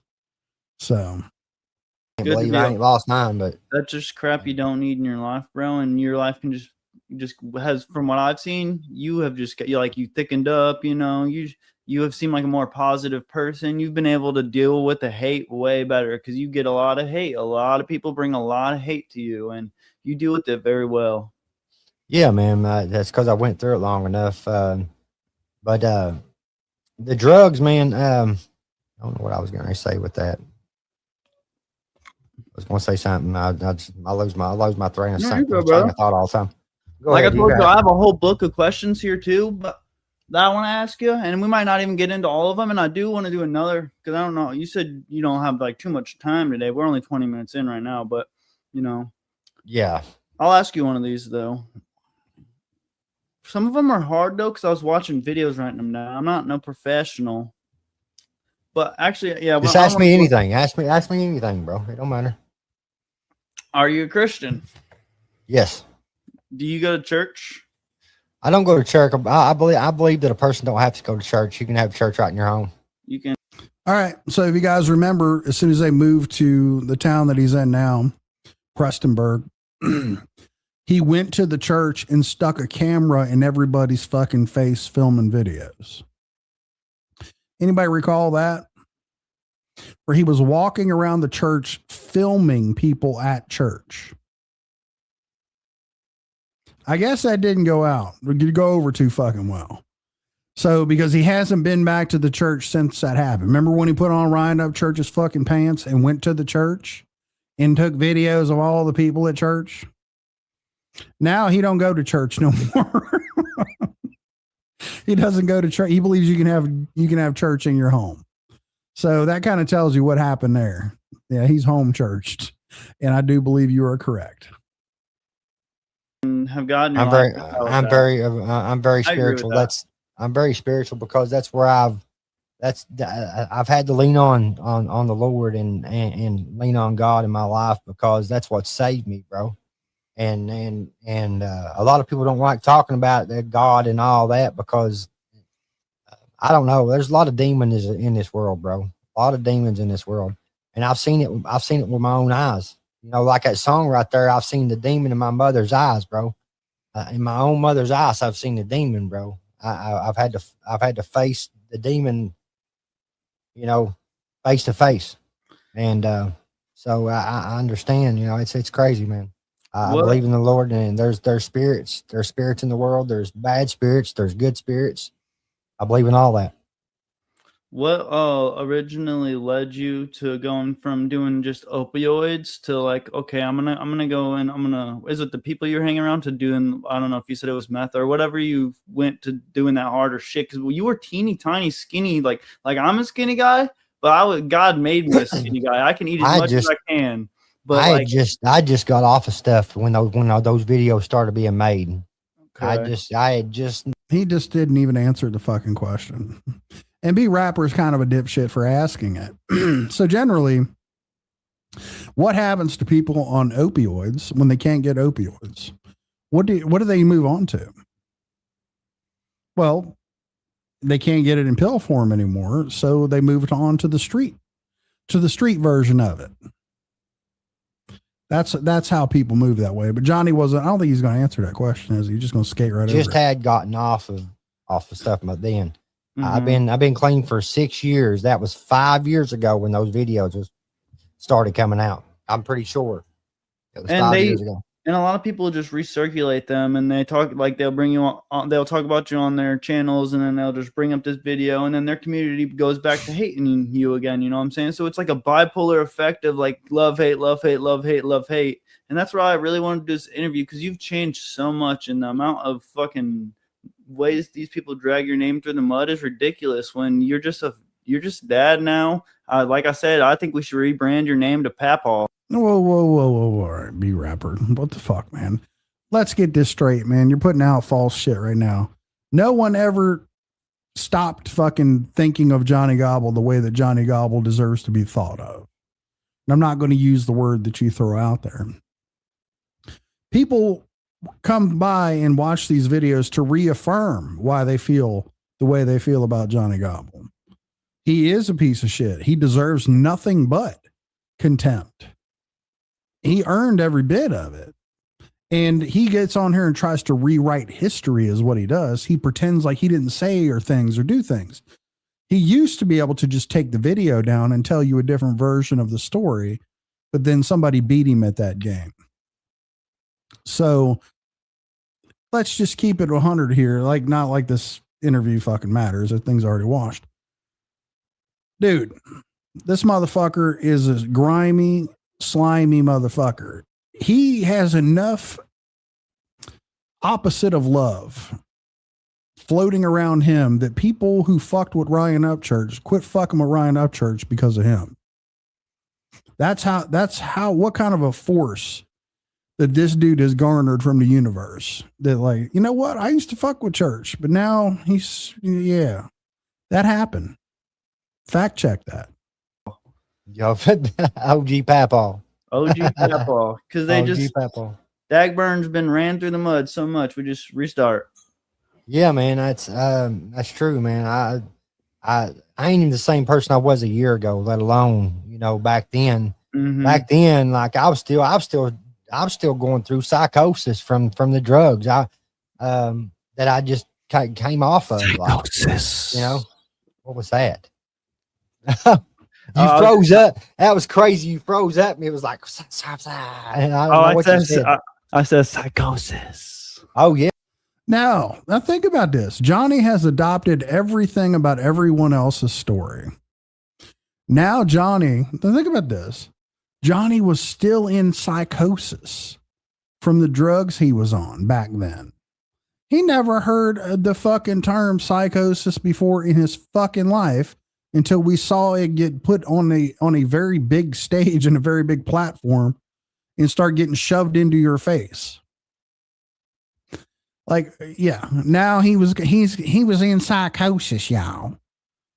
Oh, it's fucking beyond wild how retarded these motherfuckers are. Crycosis, exactly, Cat Midnight. That's more like it. Yeah, his whole life's a motherfucking movie. No, well, he ain't gonna try chosis. That's for sure. Yeah, for sure. Yeah, No, the Upchurch thing, it was just an Upchurch thing. It was a video. Oh, okay. But yeah, I was dealing with shit myself at that time in my life, and these people thought I was going crazy, man. I was. I was facing. Yeah. I was facing so much shit and was going through so much shit mentally at that time. Was it the start of it when you went Upchurch? When he first started paying attention to you? What were you just a fan of his music, right? So you were just listening to his music and you started making videos, tagging him in it or something? Bro, I've always stood on this. Ryan saved me with his music, bro. I was going through some depression in my life, coming off of the drugs, and finally trying to find myself and who I truly was, because I was, bro, doing 15 years of being a drug addict. Your life, you've wasted 15 years. That's a long fucking time to waste. You know what I mean? Your life, and you miss so much. You miss you got them Square Works jeans, Michelle. That's what he's got. He got them eyebrows like Square. It's like learning things all over again. Like when you're finally clean and like you finally starting to learn. It's like being a baby and growing up, and you have to learn things all over again. Mm-hmm. My mind was gone, bro. My mind was gone from the meth. I was shooting a gram of dope, bro, at a time. Yes. That's what I was doing, bro. I was gone. I was completely twisted, gone, bro. I work with a guy that he was only on meth for a couple years. That's what he said, but he was shooting a gram combined at a time. Okay. Just did it really, really, really, really hard for a long time in his life, and now he's like a super, super outgoing Christian man, and that's like all he knows in his life anymore is the Lord, and all he does is help people, and I think it's awesome, you know. I think, but it's weird to me because like just hearing your story too, it's like a lot of people turn, like even Jelly Roll's story, like people just are turning to the Lord after drugs, and I like it's just you know, it's like what I have noticed is that a lot of people, a lot of people who get into recovery end up in prison, things like that. They all find Jesus, right? But then, and if it works for you, it works for you. But then whenever the next thing you know, they'll lose Jesus and they're back to doing the old shit that they were doing. So it only seems like when they're in a time of need that they find Jesus. Nobody ever really lives those teachings. And I know that that's very, very prevalent amongst people who find themselves in their struggles. Yeah. If he's shooting a gram of meth, dude, that's fucking crazy. I thought he just meant like a gram of fucking combined everything. Like, damn. For me, being like somebody who doesn't do that, it's different. Because for me, the way I look at it, I just like think, you know, I think there could be a God, but how do we really know? There's been no proof, and if there was proof, we've all lived on this earth long enough to be held because you haven't. That's because you haven't witnessed God's works yet. I've witnessed with my own two eyes, bro. I've watched miracles happen right between watching. But and with the many right between my eyes, I watched miracles happen. Oh my fucking God, dude. Oh boy. Yeah, you've never seen God come into your life when your ex-wife gets you fired from a job. Yeah. Religions. That's why another thing, you know, if there was just like one religion throughout time that everybody was doing this, you know, but it's not. It's like there's so many of these religions that are like this one's old and this one's old and this one's old and there's this book about this stuff and everybody's like beliefs are different throughout the different religions. So it's been hard for me to sit down and like see like, okay, I could be a Christian when there's so many of these religions, you know, but I still believe in God and I hope it's real, you know. I got faith. It's real, bro. Hey, it's real. It's real. When once you receive the Holy Spirit, you'll understand, bro. You're still young, bro, and hell, I've seen kids with the Holy Spirit in them, bro. I've seen kids preaching on social media. That one of these little kids I seen here not too long ago was he was just tearing it up in the church, bro, and it was wild. You could feel the presence of God through that kid, man. It's wild. But one day you'll receive the Holy Spirit, and He'll work through you, and you'll be able to figure out, hey, I now know for a fact God is real. You're not going to physically see God. Yeah, but you're going to know He's there, because God's going to put you on your knees at some point in your life. All right, so now back to this. We're gonna get into the upchurch stuff now, and Go ahead. how that started. So, did it start with you tagging him in a video or something, or? So basically, bro, people were saying it was a bunch of shit that got it started over some hats or some merch or a painting or a drawing or something. That didn't even have nothing to do with it. It started because I'm pretty sure he blocked me and had all of his people block me, Patty and all them. Patty was like, was in my DMs. We both was talking to each other in DMs. Why were you guys talking to each other? Just because of I was a fan, and I was doing drawings of Ryan Upchurch. Oh, you're the fan that I remember now, because you sent the fan mail. Yeah. No, I didn't even send no fan mail. Never done that. Never done that. No. Oh, that was So, listen to this bullshit story. Johnny somehow is in the DMs of Patty. Imagine that. Patty's at yet another intersection of shit that goes on. Did they just find you, Johnny? They reached out to you on social media and just found you. And then somehow they figured out that you were a motherfucking goofball and ended up blocking you. And then you had to ramp it up. And I'm interested to hear this version of the story. I think everyone remembers the whole, what the hell was it? It was a Redneck Nation or whatever the fuck it was. They were going to send this dude a hat or some shit, or no, what was it? Tyler. Anyway, some Tyler dude was going to send him a hat, and they didn't send it quick enough or some shit. And then he got the hat and burned it. And there was a whole big old thing. What's up, Freedom Keeper? Appreciate you being a member for 4 months. Thank you. Best channel on the tubes. I appreciate that. Yes, they did Wretched Out. Yeah, that was troll from Ryan. Ryan just said that as a troll.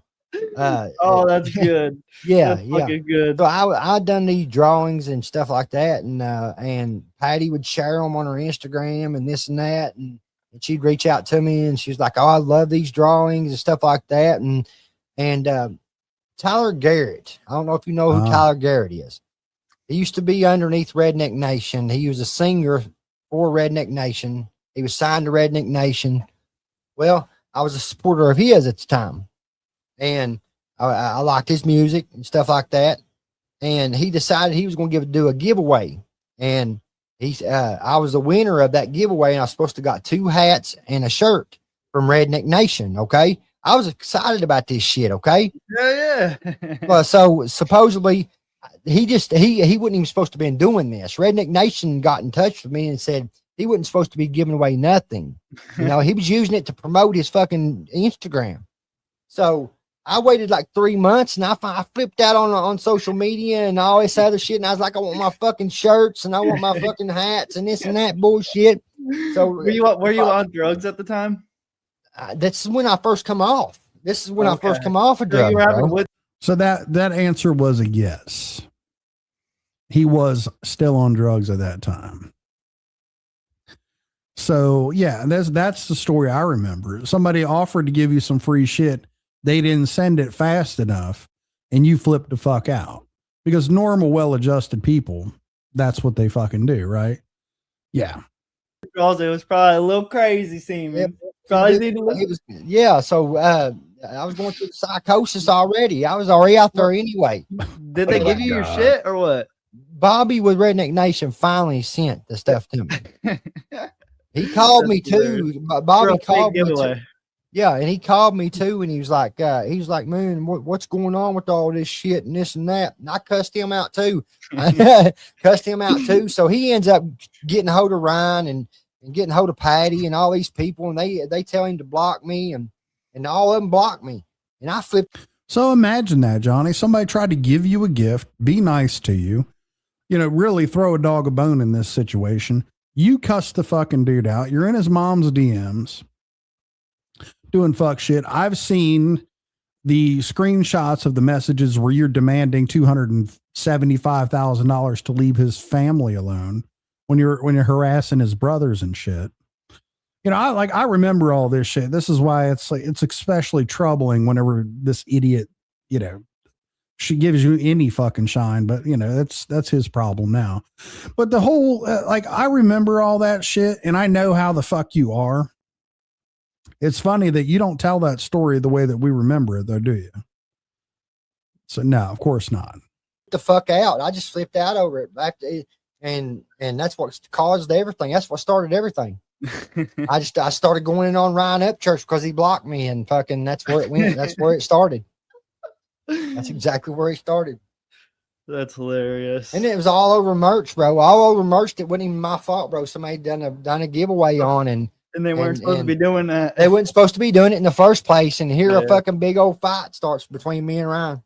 Yeah, that's fucking hilarious. And you notice, Blue Eyes, it's going to be psychosis from here on out, because it's pretty evident the psychosis is going to be a buzzword here for a little while. Johnny will not miss out on that. He will make sure that it is attributed to him as well. He was still going through psychosis at that time right there, y'all. You guys just troll each other back and forth, huh? So, did you feel at the start of it, when he started giving you attention and then you started getting attacked, did you feel like it was a personal attack, or did you feel like it was a light troll? I thought I always blamed Ryan. That's what made me go in more on Ryan, because I felt that Ryan could have done something about that. He could have stopped it or something. In my mind, that's what I was thinking. That part right there, Drew. And if my kid put out his latest video with the whole Merle, like when Meemaw was trying to do the handoff on the live. Merle's got a signature way of whenever they're like fucking doing drug deals on lives, where she'll just, nonchalantly go over, not really nonchalantly. She makes a beeline to the phone to go look at the chat to look for talk about drugs. If you notice that, she did the same fucking thing in the dog toy one, and she did the same thing in the Meemaw the handoff one. Right after the action happens, she goes and looks at the fucking chat to see if anybody noticed. So I can't unsee that now. There we go. Crycosis, lycosis. It's his newest story. Yeah, it's the new version of it. Yeah, which I know he couldn't. Now they're going back and thinking about everything and thinking about it logically. He can't help what other people do. You know what I mean? He can't do, and that's a lot of these people where they holler that on the internet too. They're like, well, he's the one that sends after people. No, man, he just says something. He can't help what other people go and do. Yeah. Motherfucker, you spent years claiming that. Oh, in the minute you think you can get some traction with it the other way, he can't help what other people do. They can't help it, y'all. Oh my God. Yeah. The new version. Jesus. What's up, Jack Rabbit? Yeah. What the hell? He just is a funny dude. Yeah, he is, man. I mean, I've spoke on this. Ryan did go through some shit where he admitted he was on drugs. You know what I mean? He was going through some shit, and that's why that shit's old. You could tell he's like not actively on drugs. That shit was not old. Now. Yeah. Oh, this has been a long time ago. Yeah. It was old. That's what I'm saying. But yeah, man. Like people don't understand. Yeah, like just a week and a half ago, the attorney was for the Rodney family was giving interviews to people, and someone asked, hey, what did you think of what was going on during the trial? And he's like, well, I think if he didn't testify on his own behalf, they probably wouldn't have awarded him $18 million or awarded an $18 million settlement. And, you know, he said some things. I'm probably going to go over the video. I'm kind of putting it off, but yeah, he seems like he's on the straight and narrow right now. I'm glad he got that all squared away. That's why I relate to Ryan so much, and I sympathize for him, bro, with everything that's going on, because he's trying to keep his life clean and keep himself clean and all that, because he was, like I said, on shit. He's got it's hard to do, bro. And yeah, he's got a life, bro. He's got dad shit to do. Yeah, the turkey prank was funny, Richard. It wasn't too funny at the time when they put turkeys in the yard. Johnny Cashville had fucking somebody come to my house and put turkeys all over my yard. They tried to find real live turkeys to let loose in my yard, bro. But they ended up going to imagine you wake up in the middle of the night, there's just fucking turkeys out in the fucking yard. Yeah. Dude, who in the fuck? Come on. You have no idea because you're a real country boy. Do you know how long it takes to fucking hunt turkeys? Do you know that turkeys are one of the most elusive fucking things you can hunt? You really think somebody's got enough time to wrangle up wild fucking turkeys to put in your yard? You're that fucking retarded to say that. Shout out to Cashville for putting them turkeys in the yard. I know he tries to downplay it today, but that was a good prank. That was fucking hilarious. Yeah, try to go catch them. Exactly. Yeah, this country boy should know that. Motherfucker. Oh. But it's also not funny because that's a little too far. Going to somebody's house, bro. It's a little too far. Yeah. No matter. Yeah, for sure. But Johnny Cashville, Cashville. If you were to get behind the scenes and be like, you know, don't let the fans know, and some stage shit, you know what I'm saying? For the fans are like, hey, you know, don't be mad about this. We're going to do this to you. You know, we're not going to try to hurt you or harm you. But at the same time, somebody come out their house with a shotgun real quick. For real. Well, the boys that done it put out. If he had a shotgun, he would have sold it for dope. So they were pretty safe. Trust me. That boy, hey, look, he didn't have any extra fun sitting around to hold on to a shotgun. What's up, Danielle? A video of them putting them in my yard, and they was scared to death, bro. They was scared. They was young, bro. They was kids, bro. Doing this shit. Yeah, he could have paid me to do it. I'd have did it. Yeah, for real. So these kids, here they was fucking they made their video. Come on, hurry, put it there, hurry. You should have heard it, bro. It's funny as shit. They was scared to death. What was I probably would have flipped out though on them boys if I'd have come outside and seen that shit going on. They come in the parking lot with turkey calls, bro, and sit in my parking lot and sit there at the apartments and the ones you put underneath your tongue. Yeah. Oh, dog. Turkey call. Yeah. That is the funniest shit in the world, bro. Is there any clips of that? Is there clips that I'm pulling up on you with turkey calls? My channel is gone that has all that on it. So they reported my channel for sex and nudity and got my channel taken down. No, your channel got taken down because you were trying to be the strike boss, Johnny.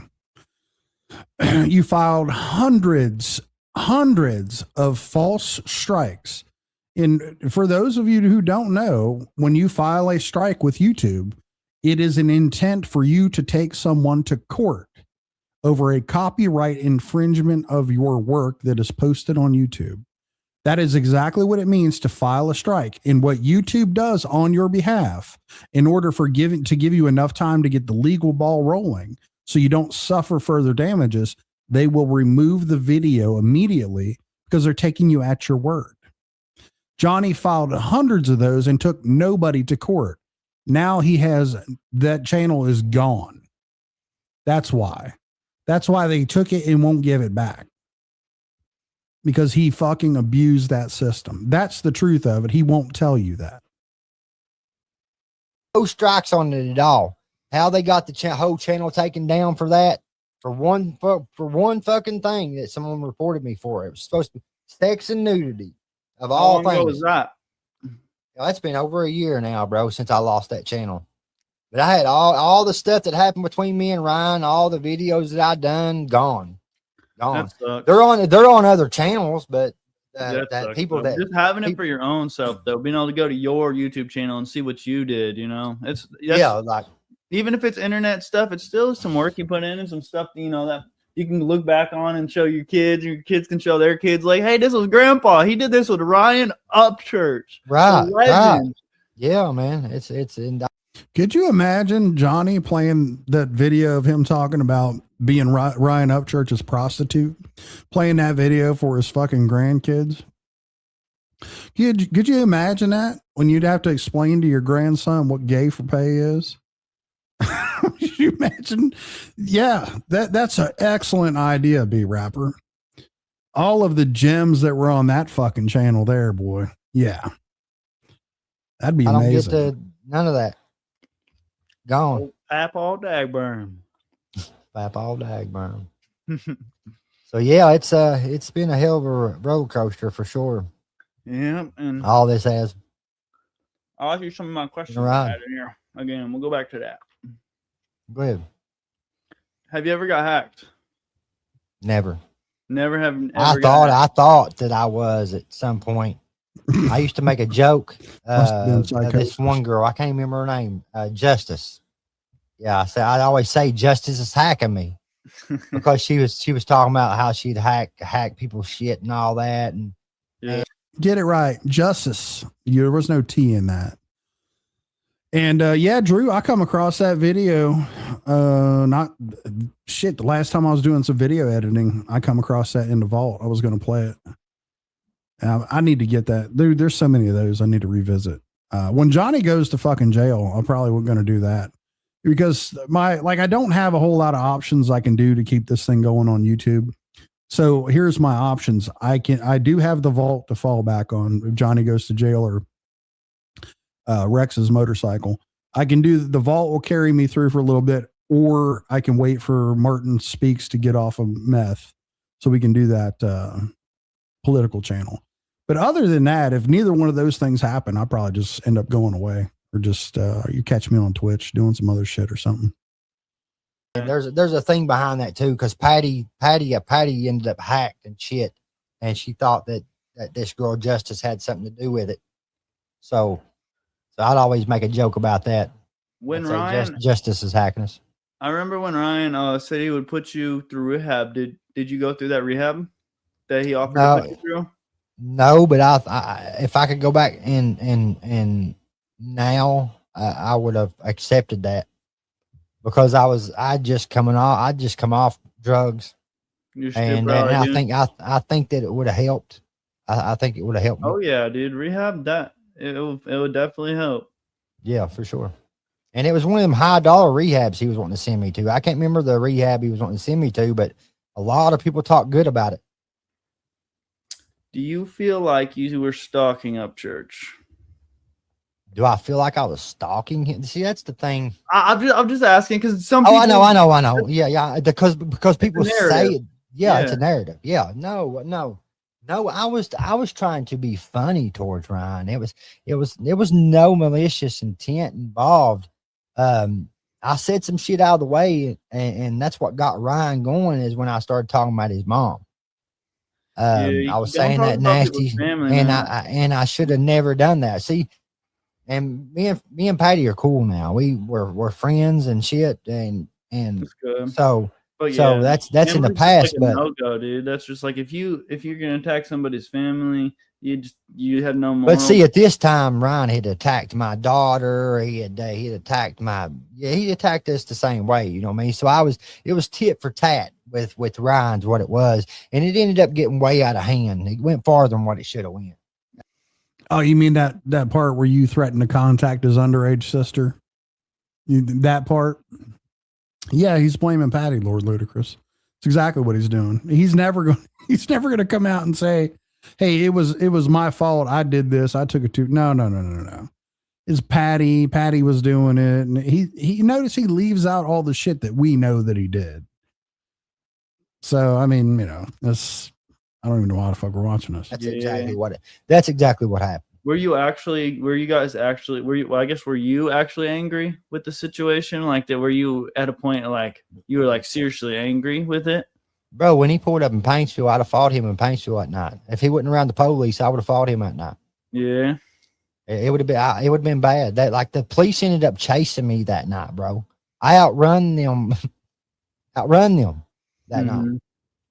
bro. Yeah, because- ran. Oh no, I didn't know that. I didn't know you ran from the police that night. So you were fleeing and evading police that night? Oh, and they were. And so what you mean to tell me is they could have got you on a fleeing charge, yet they had to get Ryan Upchurch, John Holbrook, the mayor, sheriffs from surrounding counties in Tennessee to do this big old fucking thing to set your ass up, but you gave them enough to put you away in prison by fleeing. Wow. That's what, man, you learn something new every time you watch one of these bullshit stories. Police. yeah, yeah, What? they was He was after me, running. He bro. was running for the police. Yeah, I outrun them that night. What happened? What do you mean? How? I'll have to talk about you that later. I'll tell you about that later. I don't want to like because I'll talk to you about that later. Okay. I can't say that online. But All right. yeah, bro. Shit Are went you- down are that you night, still bro. banned? Are you banned from his shows? No, I don't think I am now because I talked to Ryan. Yeah. It's just that was the thing, you know. At that time, yeah, I'm sure he had every right that I should have been banned. Yeah. You know what I mean? Definitely. 'Cause Uh-huh. I was ready to tear his head off at some point. Oh, this is a good one, and I've heard about this, but it's still a good one. How come you support Dub with him suing Ryan Upchurch? I support Dub because Dub reminds me of myself. He's struggling, you know. He's a recovering addict, and just watching him come from where he was before to now is inspiring, bro. I mean, I Oh, come on now. Jesus. Look, and listen, I don't know a whole lot about Uncle Dub. I just catch clips of Uncle Dub in passing. This dude, I have a very, very low tolerance for him. But he looks to me like a very, very obvious meth user. And I mean, and that's just my assessment and my opinion. If you're saying that what I'm seeing today in these passing clips is an improvement from where he used to be, I really don't want to see where he used to be. I mean, that's fucking wild to me. Dub is about to be the face of country rap, I believe, because he looks like the face of meth. So I believe that.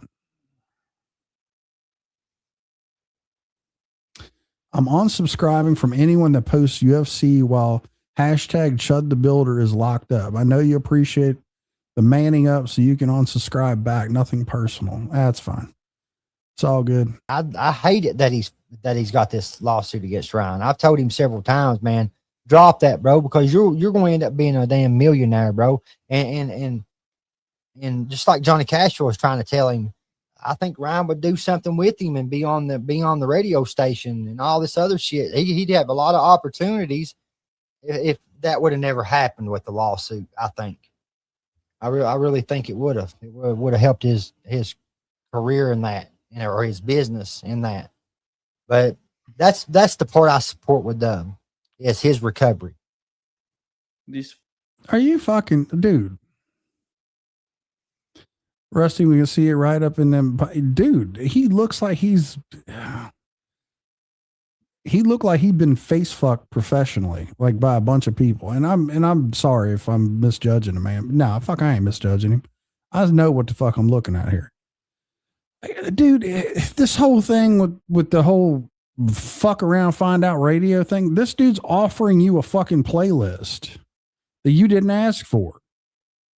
A playlist, like in this day and age, he's offering you a service that already existed in the form of radio. And the reason why radio went away and is really went far, you know, has fallen off, is because you now have the ability to store music, create your own playlist, or stream an entire customized playlist for a low monthly fucking fee. Sometimes they're free. Like, Jesus Christ.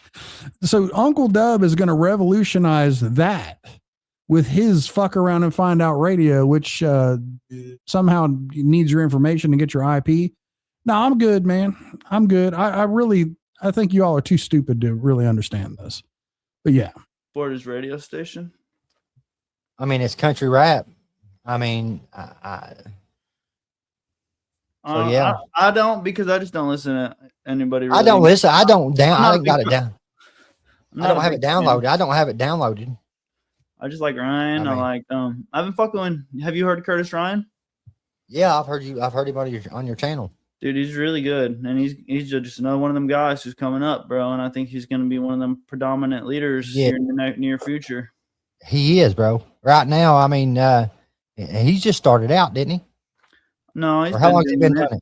Oh man, he's been making music for a long time. You have to go back and watch. I just did an interview with him. You could go back. I'll have to go watch the whole thing. I watched a little bit of it. I didn't watch the whole thing, but yeah, bro, he's pretty cool. Yeah, you can tell that he's got a lot of practice in rapping. Mm-hmm. And sure. He makes beats too, and valid point, Nada. Valid point. As we are now getting into the era where you can actually create your own songs.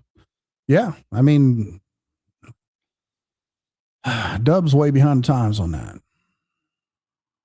Maybe producing his shit. He also works with a producer too. You know, it's pretty cool. Let me check out this guy. Heck yeah. Oh, this is a funny one. How did it make you feel when Upchurch said he loved you? When he loved me? When he said he said he loved you. There's a video of him saying he loved you. Oh, I know. He's yeah. I don't know, bro. I don't know. Yeah. I probably said it was gay or something back then. I don't know. Yeah, but I remember the video of him saying that. Yeah, I love you. He said. And then, like I said, some of these questions are hard because I was watching watching old content. So it's like this one it's a hard one, but you might be able to answer it. What did Church lie about in his documentary? Because I think I might have seen something you were saying he was lying about something in his documentary. But that might be a hard one to answer without video. I should probably really it wasn't. I was just calling him a liar because he didn't put some stuff in that documentary that should have been put in the documentary. Damn, B-Rapper's calling him out on. I mean, this kind of shit I appreciate. This is what would make a real interview, is when you ask people questions. I mean, he kind of cleaned it up a little bit. He's like, well, I guess it's going to be a little hard for you to answer because, you know, Ryan doesn't deal very well with people criticizing him or calling him out on his bullshit. So, you know, but hey, I'll give B-Rapper credit where it's due. Basically. So Johnny Cashville wasn't put in the documentary. There are several things that's missing in the documentary. Oh, hey, there you are. He says, I don't like B-Rapper. Well, dude, the self-hate is no reason for that. I mean, I know you're a little slow and you're young, which kind of goes with that, but hey, look, I will give you credit where credit is due. If you go back and listen to this from the beginning, you want to continue to do interviews if you weren't just fucking slow trolling this idiot. Take a few pointers and do your research ahead of time and then ask the hard questions like this that are going to be hard for them to answer. That's what makes a good hard hitting interview. Don't softball anybody anything. Have some integrity as an interviewer if you're serious about doing this. And never ever say that Xaname was created by the Russians to confuse Ryan Upchurch. That's just stupid. And documentary that was part of Ryan's come up in the music industry. Or not the music industry, but in independent music. So he had people that was involved that wasn't mentioned in that documentary. That's what I meant. Okay, so you just felt like some more people need some flowers. Yeah. I get it. Yep. Oh, how did you feel about the song, The Big Little Gobblestopper? When that came out, were you bumping it with the squatted truck and the turkey hanging out the window? Man, I was bumping AFU Paintsville, Kentucky through town with the window down.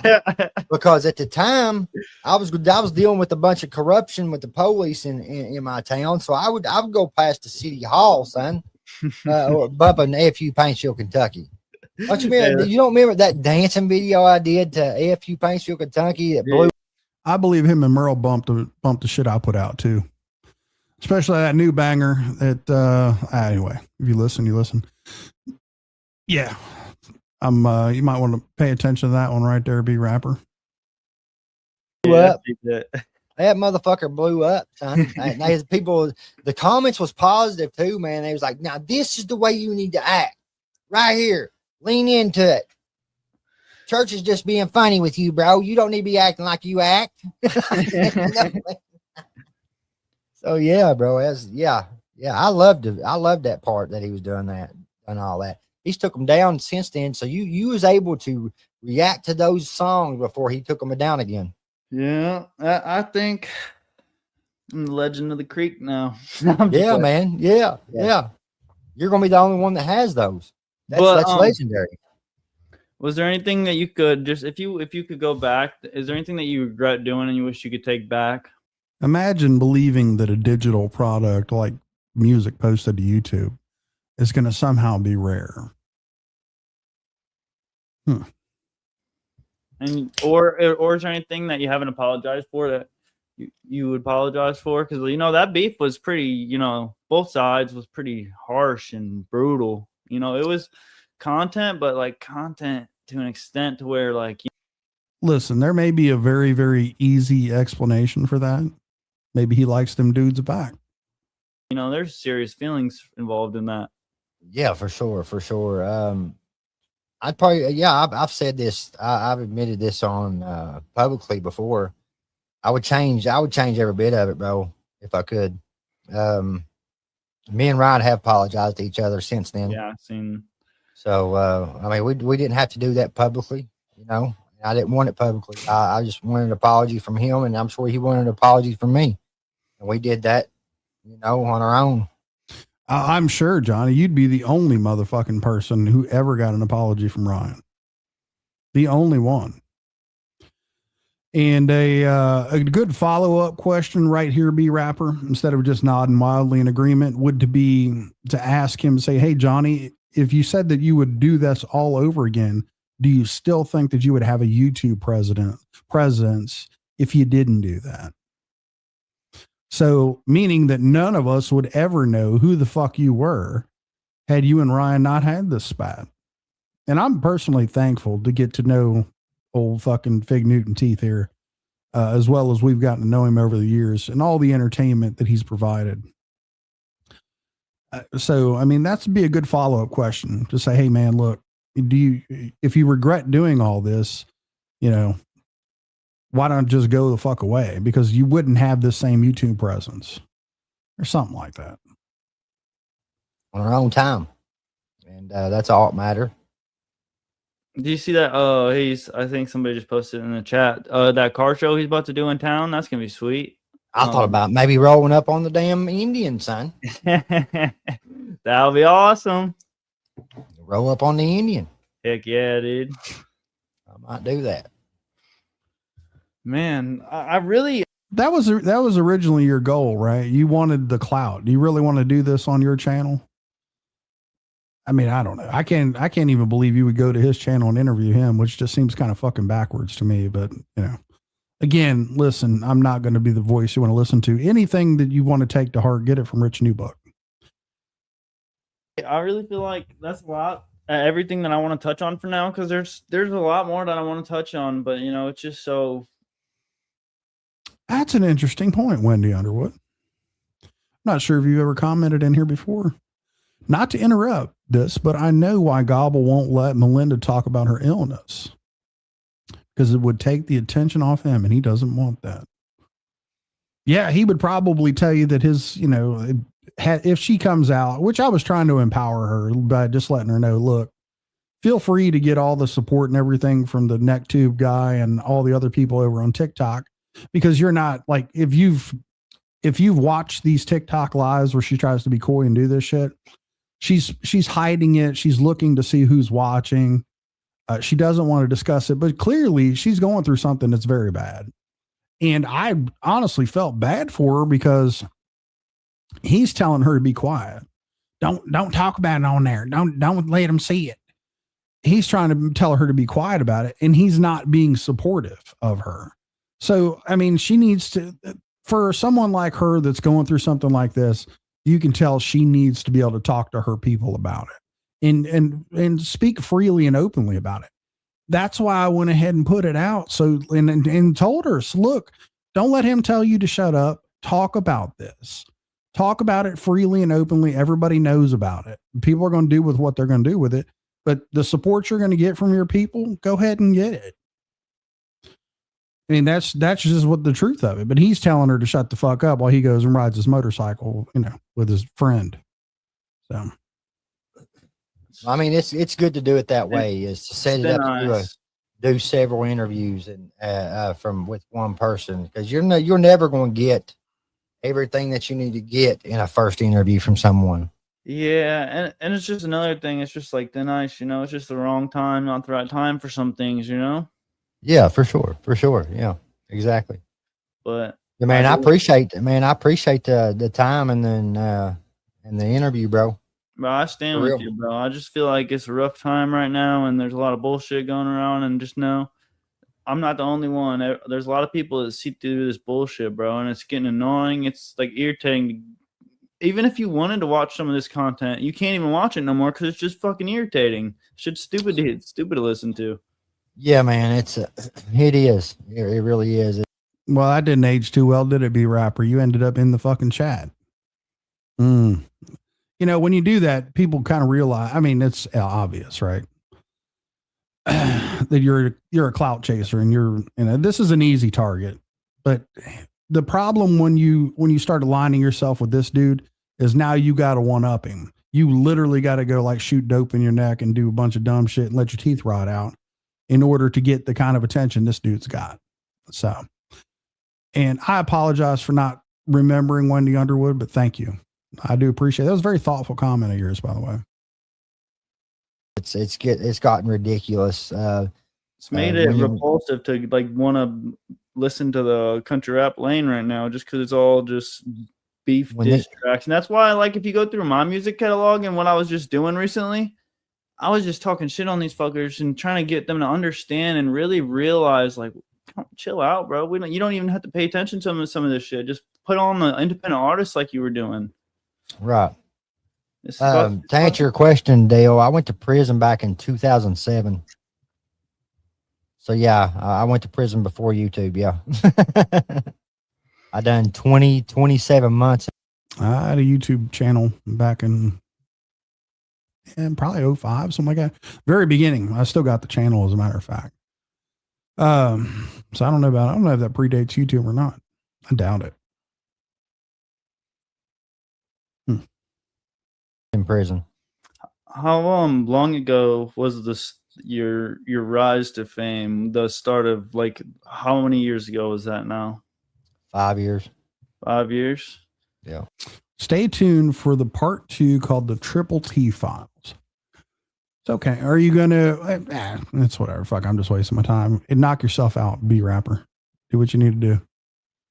Has it been hard mentally to keep up with it? Have you just wanted to quit sometimes? Everything's hard mentally for him. He's fucking retarded, B-Rapper.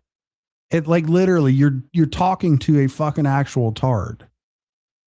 Yes, it's hard mentally for him. Fuck, dude. Times, bro. At one time, I was contemplating suicide. Well, just because, like, got that bad from so much stuff. I was getting hit every direction. Like I was dealing with the police in the town. Yeah, I ain't gonna go back and find his other comment. But if periodically some chucklehead does come through here, and they will ask me some very poignant, why do you talk about Johnny Gobble? Why is this Johnny Gobble? And I can show you 100% proof, receipts, video in his own words, where this stupid motherfucker, after was given the opportunity to not do it, requested this. And he subscribed to something called All the Smoke. And he is getting all the smoke.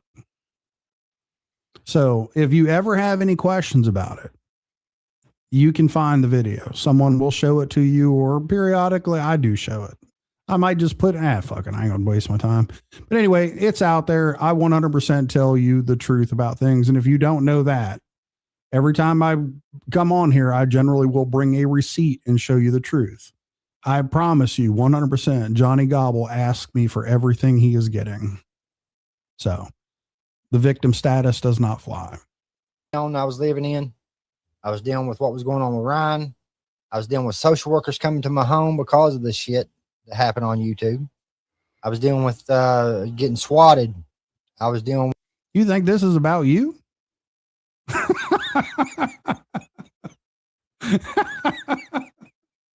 You think this live stream's about you? Oh, okay. Well, hey man, case in point, when you align yourselves with this, hey, go ask Shaka what Shaka had a few bumps in the road over this shit. It's all good, man.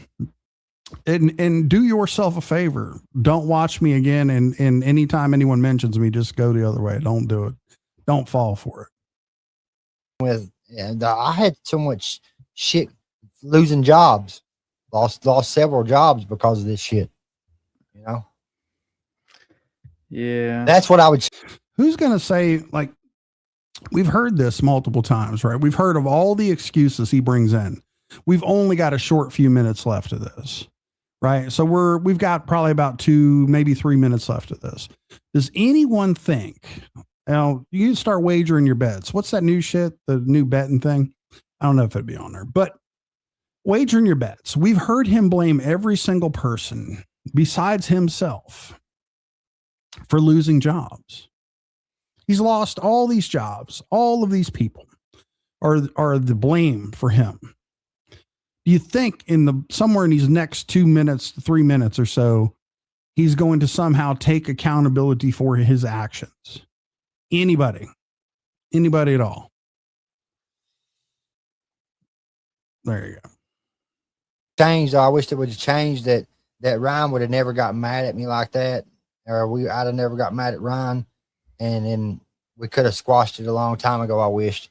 Or just like kept it going, but like talked to each other behind the scenes and been like, hey, this is actually has a lot of people involved and interested, so we can keep doing this, but let's make it more light and less harmful to the people.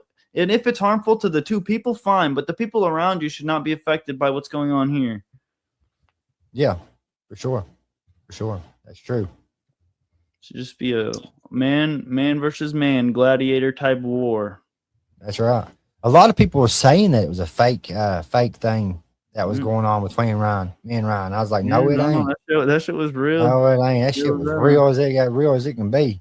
Yeah. Sure was. What you call it? Pop or soda?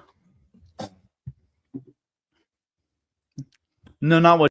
This part, Joe Barron, that part right there. And you have a good way of explaining these things. B Rapper will get sucked into Gobble's vortex of misery. And that is about as true as it fucking gets right there. And it is a vortex of misery. A lot of people have been sucked into that vortex. And I'm not talking about the dudes that he sucked off. I'm just saying there is a vortex of misery. And align yourself with him. This is the wrong way to enter this YouTube algorithm. If all you got to do, if you did just a little bit of research, you would know this. But hey, carry on, man. Dagburn has changed. You guys will learn. The motherfucker ain't changed his clothes, dude. It's like literally, it's not been that long ago where he's wearing the same shirt video to video that are posted 3 days apart. He's in the fucking car day after day posting videos and adding new stains from fast food restaurants on his fucking shirt. And you're going to tell me he's changed. All right, whatever, dude. You're retarded. Thanks for summing that up for me. Yes, now I just said that. He ain't even changed his fucking clothes. Rebrand. Nah, listen, dude.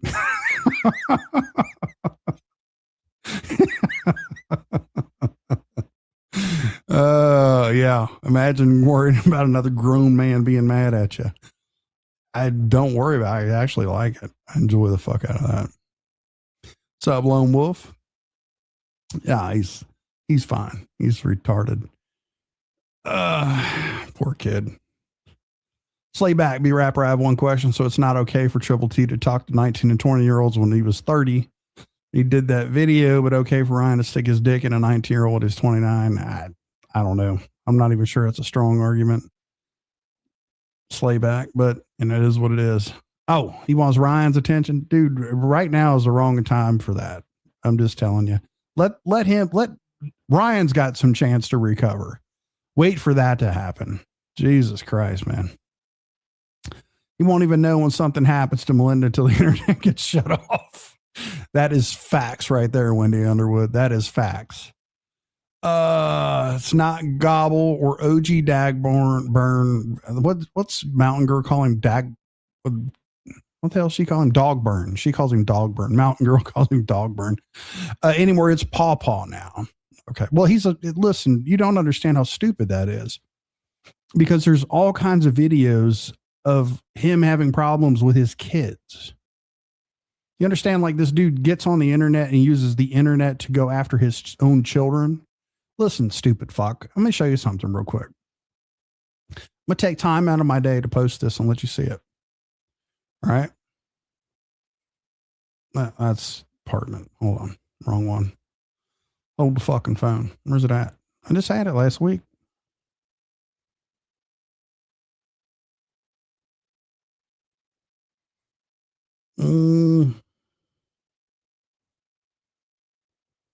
Is that it? Ah, there it is. Boom. Read that, dude. That's his daughter. That's the daughter who just came back to live with him after the mom passed away. I'll give you some time, dude. Now think about this. This is some shit she posted on Facebook. You want to rebrand him as Pawpaw? Are you fucking, dude? I'm not even going to ask the question if you're retarded. I know you're retarded. Do you understand? Oh my God. What an idiot. Yeah, he didn't even support his own kids. Thank you, Michelle. The chat will fucking tell you what's going on, dude. You're a goddamn idiot. If you believe that this is a good idea. Yeah, what will you rebrand him as? Paw. Oh, okay. Wow, dude. Talk about not being able to read a room. Just look at these fucking comments. I am not petting the fucking retard. I'm shooing him away from being more retarded. All kids are bad. You're a fucking tard, kid. You really are. Every kid rants on their parents when they're mad at them. Really? Well, if you read the rest of it, how about him being on social media doing like you? Dude, I'm not gonna. I've got plenty of videos of him. He was at a Taco Bell drive-thru trying to fight his fucking son.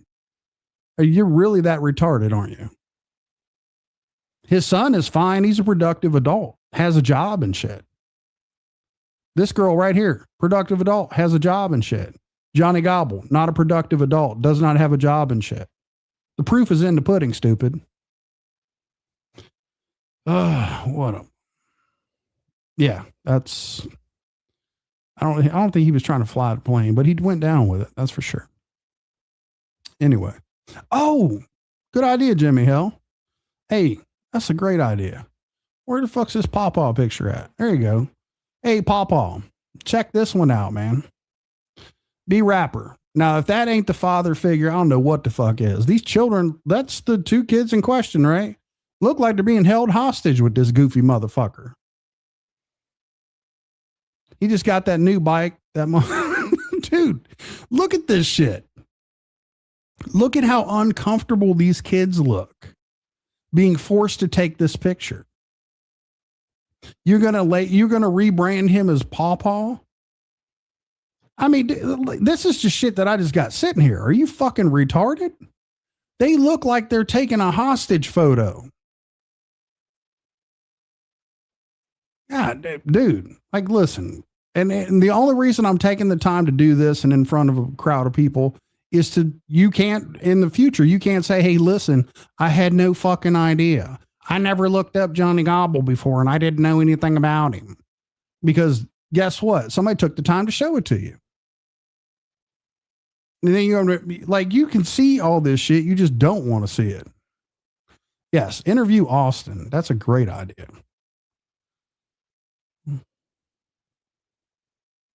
Do that, B-Rapper. That would be amazing. Yeah, he has absolutely no limits to his bashing. Yeah, I mean, the fucking dude is a scumbag. You're going to try to rebrand him as some kind of a father figure. Yes. Yeah, Big Shy, you ain't far from the truth on that one. I'm beginning to wonder, man. Yeah, don't crash out. He crashes in. Anyway, I'm gonna leave that up there for B Rapper to digest. New comments. Yeah, no, this is like, imagine, like neither one of them. She looks like she's trying to fucking escape. And like, dude, poor Cam looks like he's under duress. Like he's being told to read a hostage note. This is fucking bad. I'm gonna rebrand him, y'all. What a fucking idiot. You focus on the dark, on all the dark, and you never see. No, I focus on the real fucking harm he does in the world, dipshit. You understand these are real people that he does this shit to?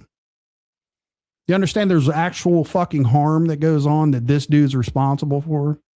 That's the shit that I focus on. Yeah. Whatever. Here, I'm going to leave that up there so you can figure this out. What you have? What do I call it? Pop or soda? Pop. Yeah, pop. I'm happy to hear that because Them city folks call it soda. no, I don't know. I've heard some pushback from some Southern folks recently. They were like, "You call it pop?" Have you? I Shit. was like, "Yes, I do." Well, damn. And I do want to apologize to all the East 10 folks. I am sorry for the video. Not all the East 10 folks, but just the ones that were offended, because not all the East 10 folks are like that. Oh shit! Right. Well, man, I'm gonna jump off here, man. It's been an hour. You have a good rest of your night, man. Hit me up if you need me. You can get hold of me. Appreciate you, brother. God bless Hey, you, and thank you for your time and your support. And just know I'm here standing with you. And another thing, I stand with Ryan Upchurch, and I think freedom of speech is a thing. And I think more people need to stand up for Ryan Upchurch and quit hating on him because it's past and focus on the rights we're going to lose if people keep letting people just take away our freedom of speech. God damn it, dude. You are the fucking, you are the problem. Oh my God. They're going to make me do this. Fuck. All right. You'll make me do this video. I didn't want to do this. I don't want to break down this whole fucking court case thing. It should be self-evident to people. But every time somebody stupid like this says some shit about freedom of speech and the shit that's going on with Ryan Upchurch, you're kind of forcing my fucking hand. It really does. I feel like I'm remiss if I don't do it. Yeah, he's over there trying to get there. They're all after me content. Yeah, exactly. And I really don't. I kind of just want to leave that fucking thing alone, man. It's not going to change anything, but it will clarify some things for people. It's also telling gobblers when to pull the wool over dude's eyes, just like old B Rapper, just to have one guy in his corner. And hey, but the same thing with Ryan, right? Look how far Ryan's fell off to where he's actually got to fucking, like, he's got to be nice to Hosier. He has to be nice to Dagburn. I mean, think about it. That's how far that dude's fallen off. You can't keep nobody around. So you got these dudes, the lowest of the low, that you got to somehow fucking keep them on your side by being nice to them. It's honestly disgusting. Anyway, I'm gonna go watch UFC. I appreciate Jimmy Hill. Appreciate the 2-bomb. T-Dam, appreciate the 2-bomb. Freedom Keeper, thank you for being a member for 4 months. With that, I'm gonna get out of here. I know it's gonna be a quick one, probably a dud for most people, but I did want to get it done. Appreciate you, gotcha, man. Yeah, that part. Anyway, I'm gonna go watch fights, man. You guys have a good night. I'll catch you next time. All right, country bro. See you later. Throw us out of here with something. What we got? I like this.